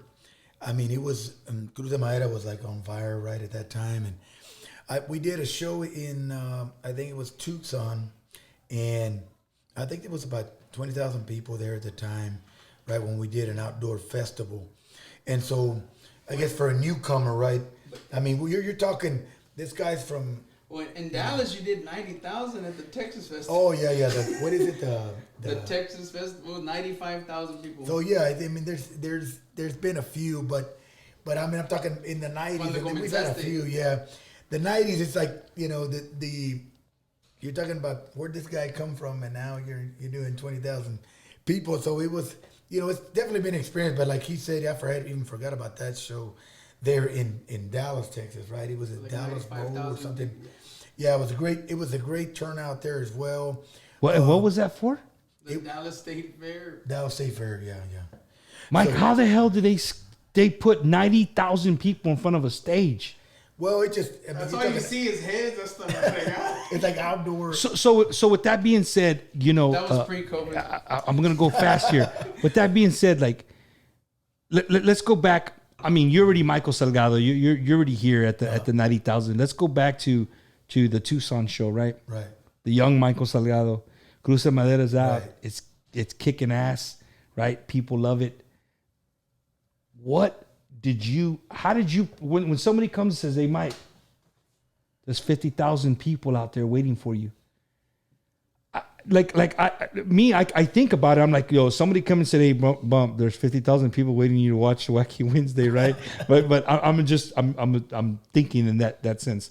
How did you feel knowing that there was that many people out there to see you sing? The kid from West Texas that was on a tractor and at 8 or 9 years old singing in a little cantina, right? And here you are now in front of thousands and thousands of people. Do you remember that? Do you remember that, how you felt? Well, I mean, it's hard to say because, you know, I think coming from such humble background, I mean, it was great. It was definitely a great feeling, but it just, you know, I guess it didn't really dawn on me at the time, I guess, because we were just so hardcore playing before that in the bars and things like that, right? So we were just like, I mean, it definitely came to us really all at once. And I think we were just trying to take it in at the time, you know, like everything that was happening. Because Cruz de Madera came, and then the success came right after that. And so I think what's helped me is just being able to control that, I guess, you know, and not go like.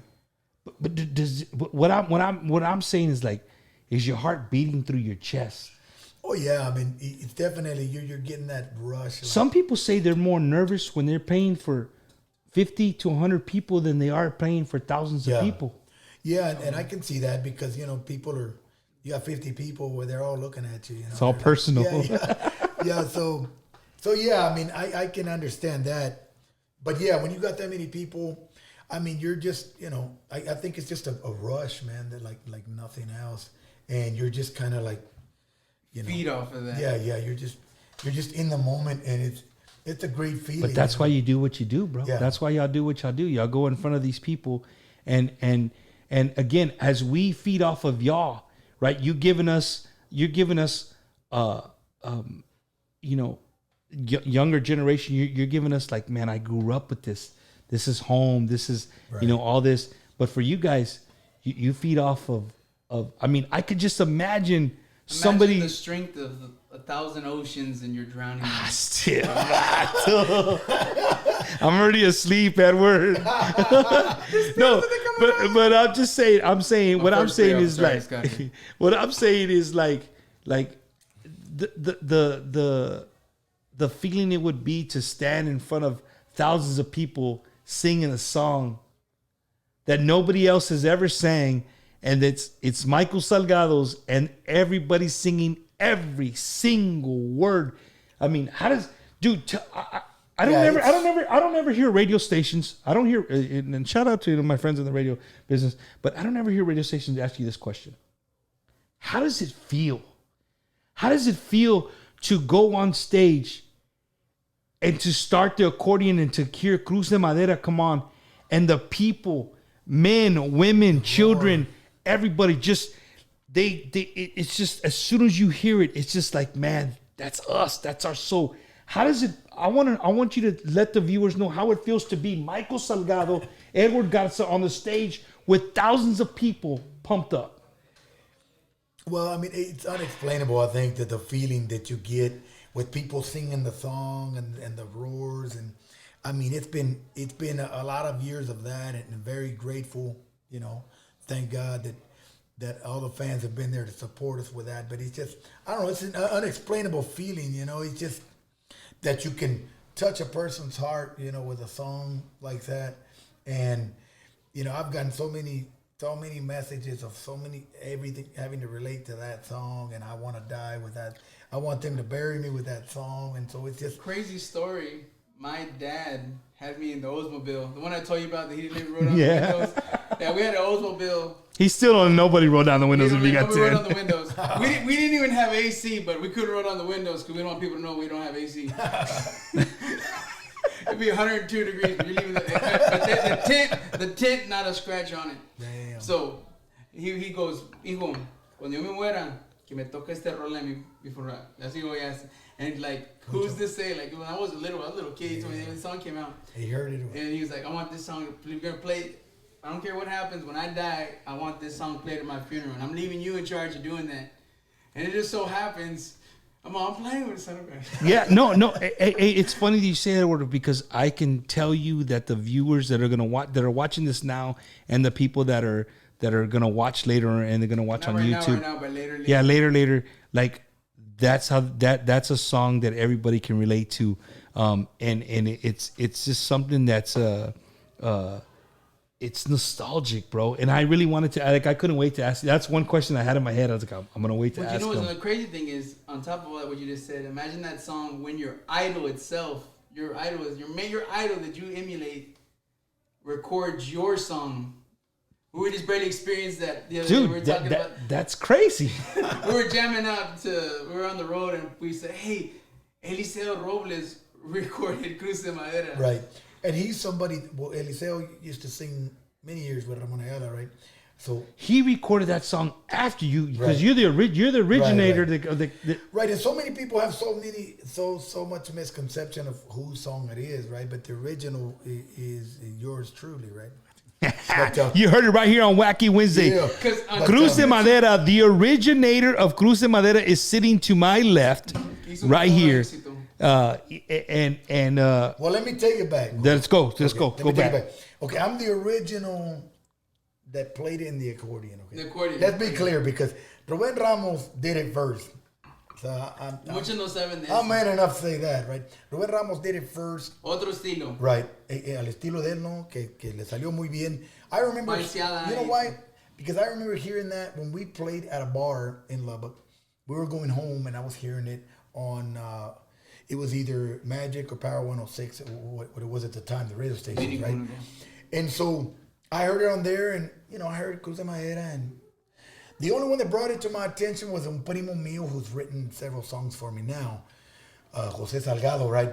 Negro, salud. Yeah, he told me, hey, there's a song out there, Tejano Band recorded it, Ruben Ramos, and I think if you do it al estilo tuyo, con el acordeón, sale.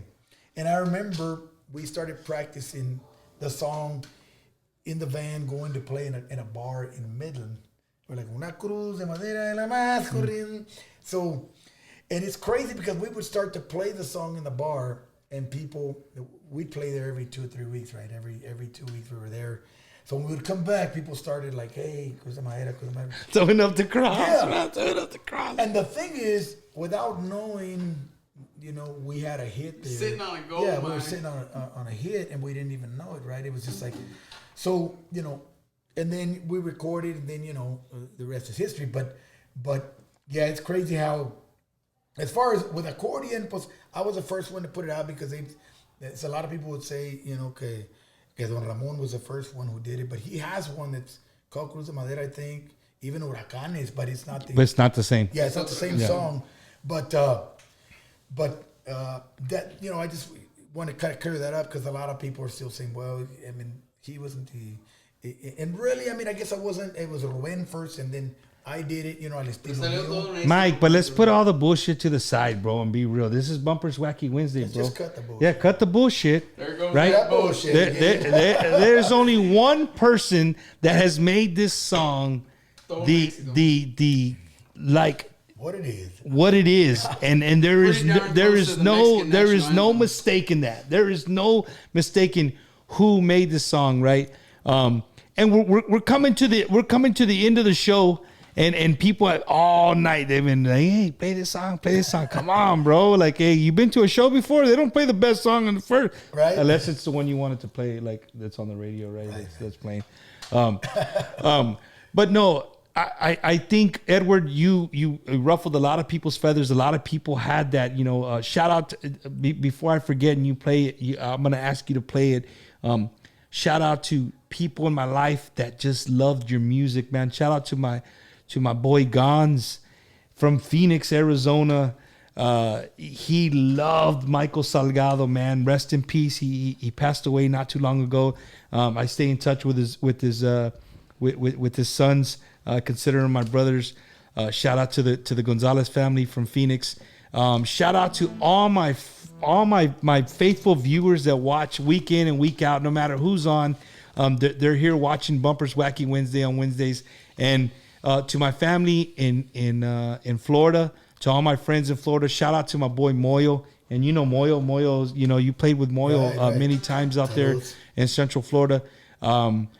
I'm trying to think everybody that hit me up today, to all my primos in the Dallas-Fort Worth area, to my tia Malicha, my great tia.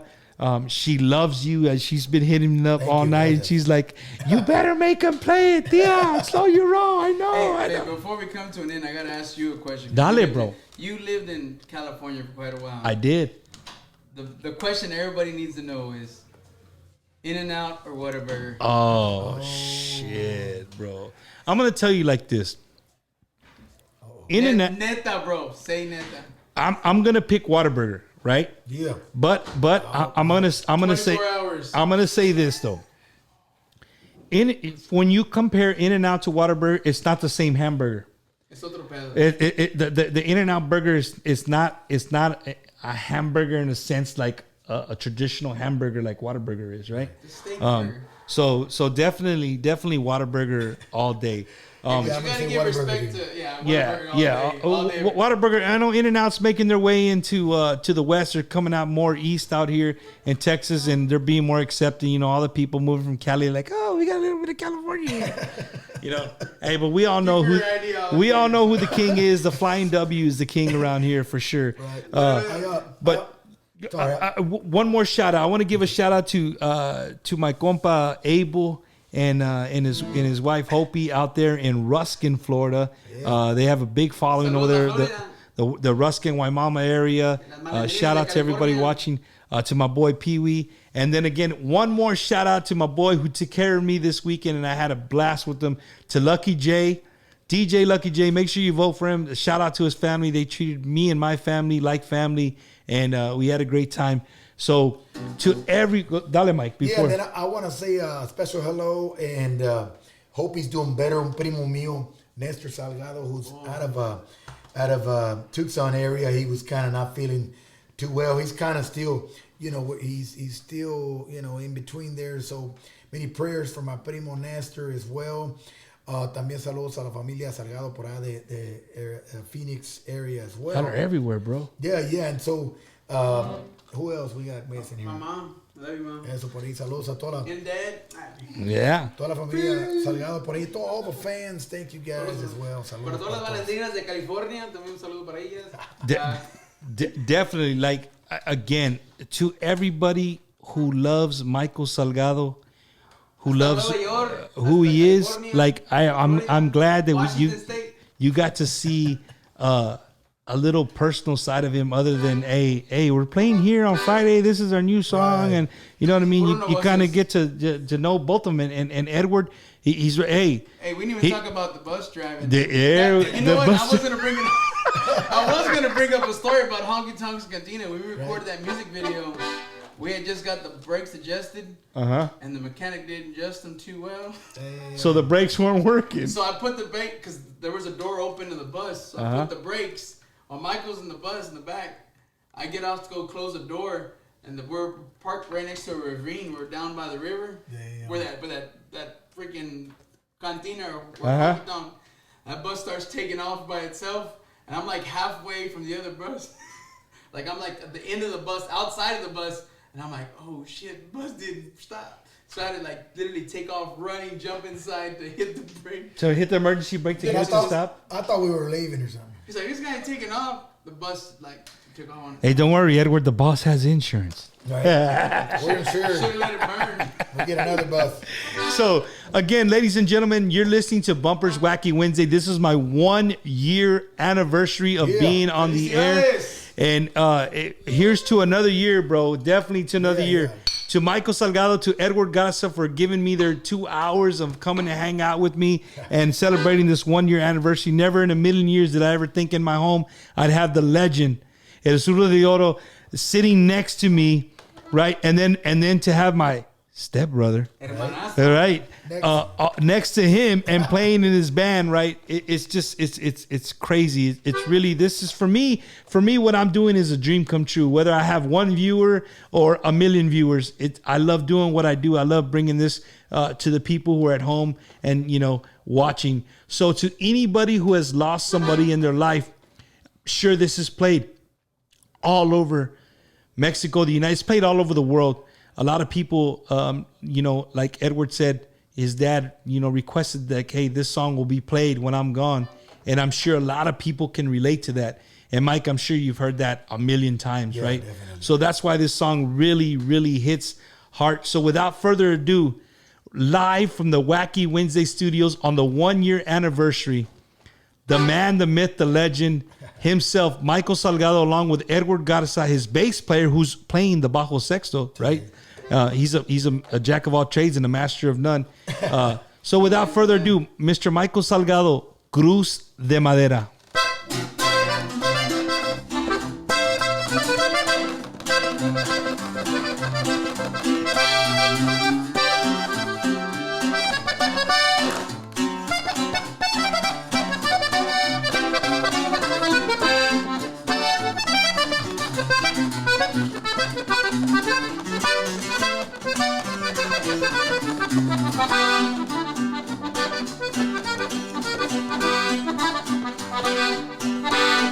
Una cruz de madera de la más corriente.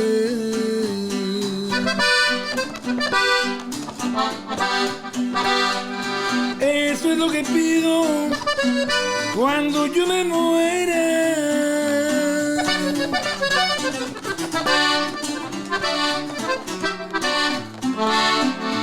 Yo no quiero lujos ni mesa de adorno. No quiero una caja que valga millones. Lo único que quiero es que canten canciones. Deseo una gran fiesta la muerte de un pobre. Yo no quiero llantos, yo no quiero penas, no quiero tristeza, yo no quiero nada.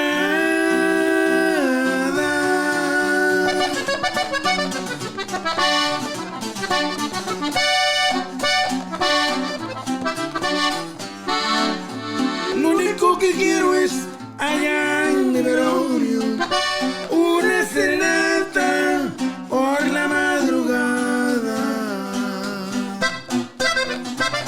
Eso dice.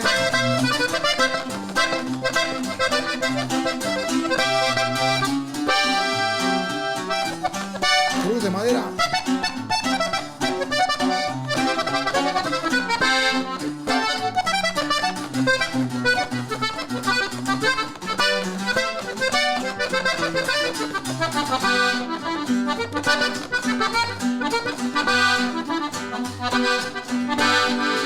Cuando ya mi cuerpo esté junto a la tumba,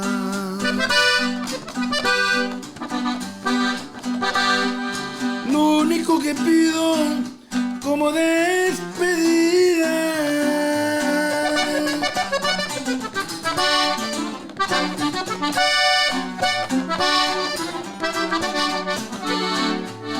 que las cuatro esquinas de mi sepultura como agua bendita que reguen tequila.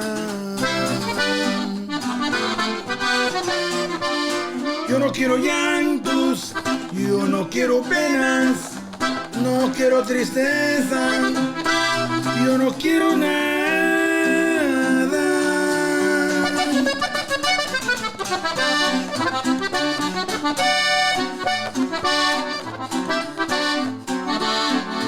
Lo único que quiero es allá en mi velorio una serenata por la madrugada.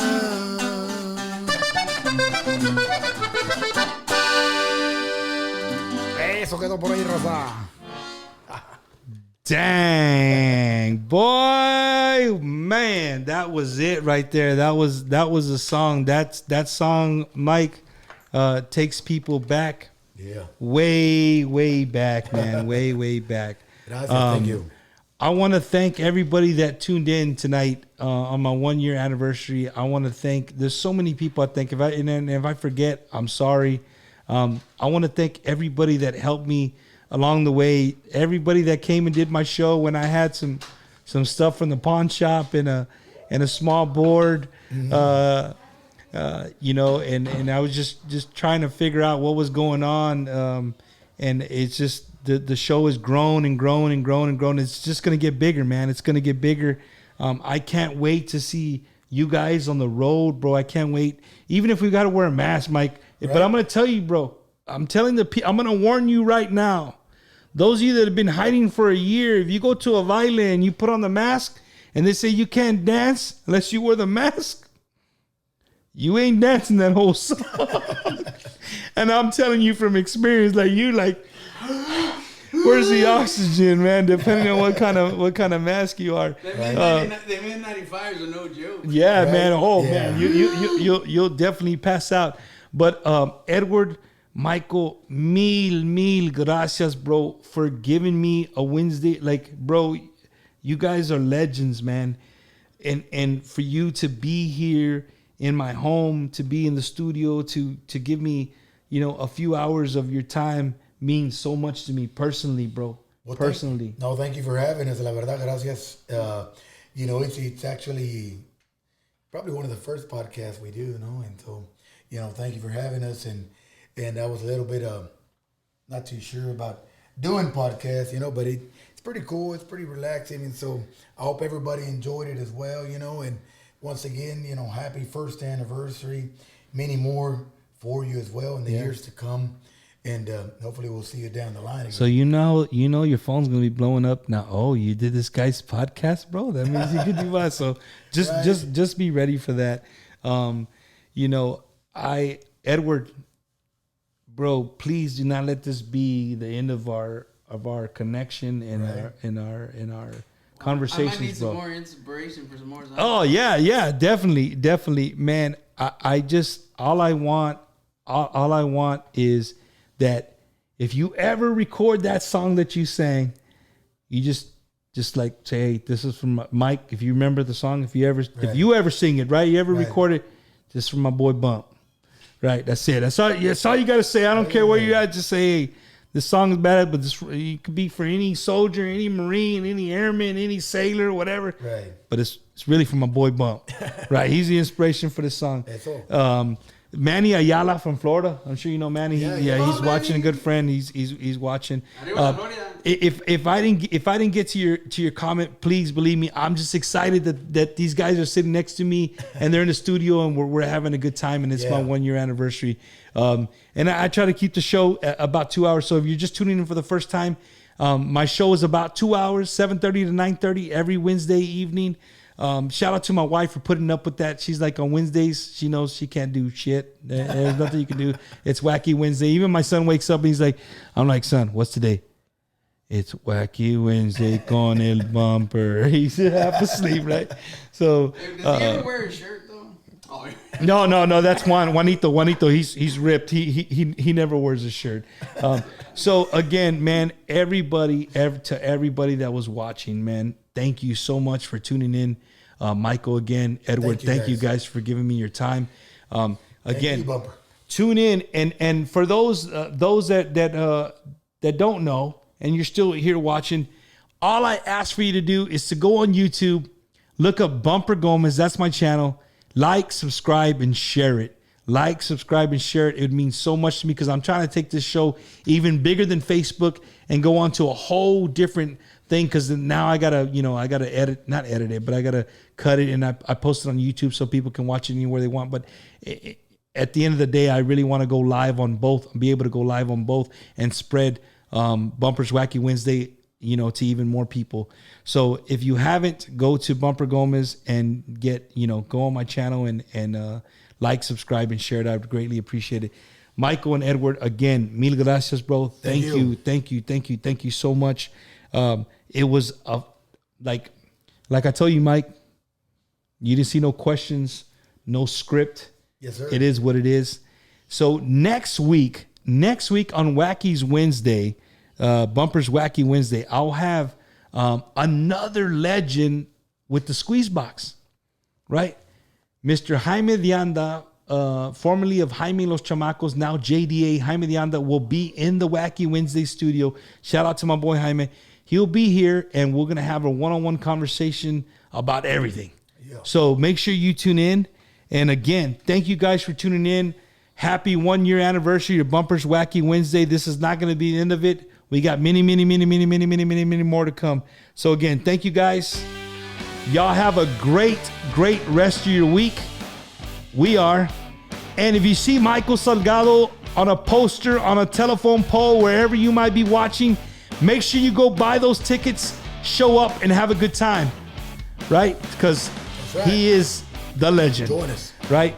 Edward, mil gracias, bro. I love you, homie. Hermano, for real. A real hermano, bro.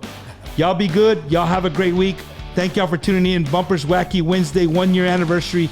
Michael Salgado along with Edward Garza. Y'all be good.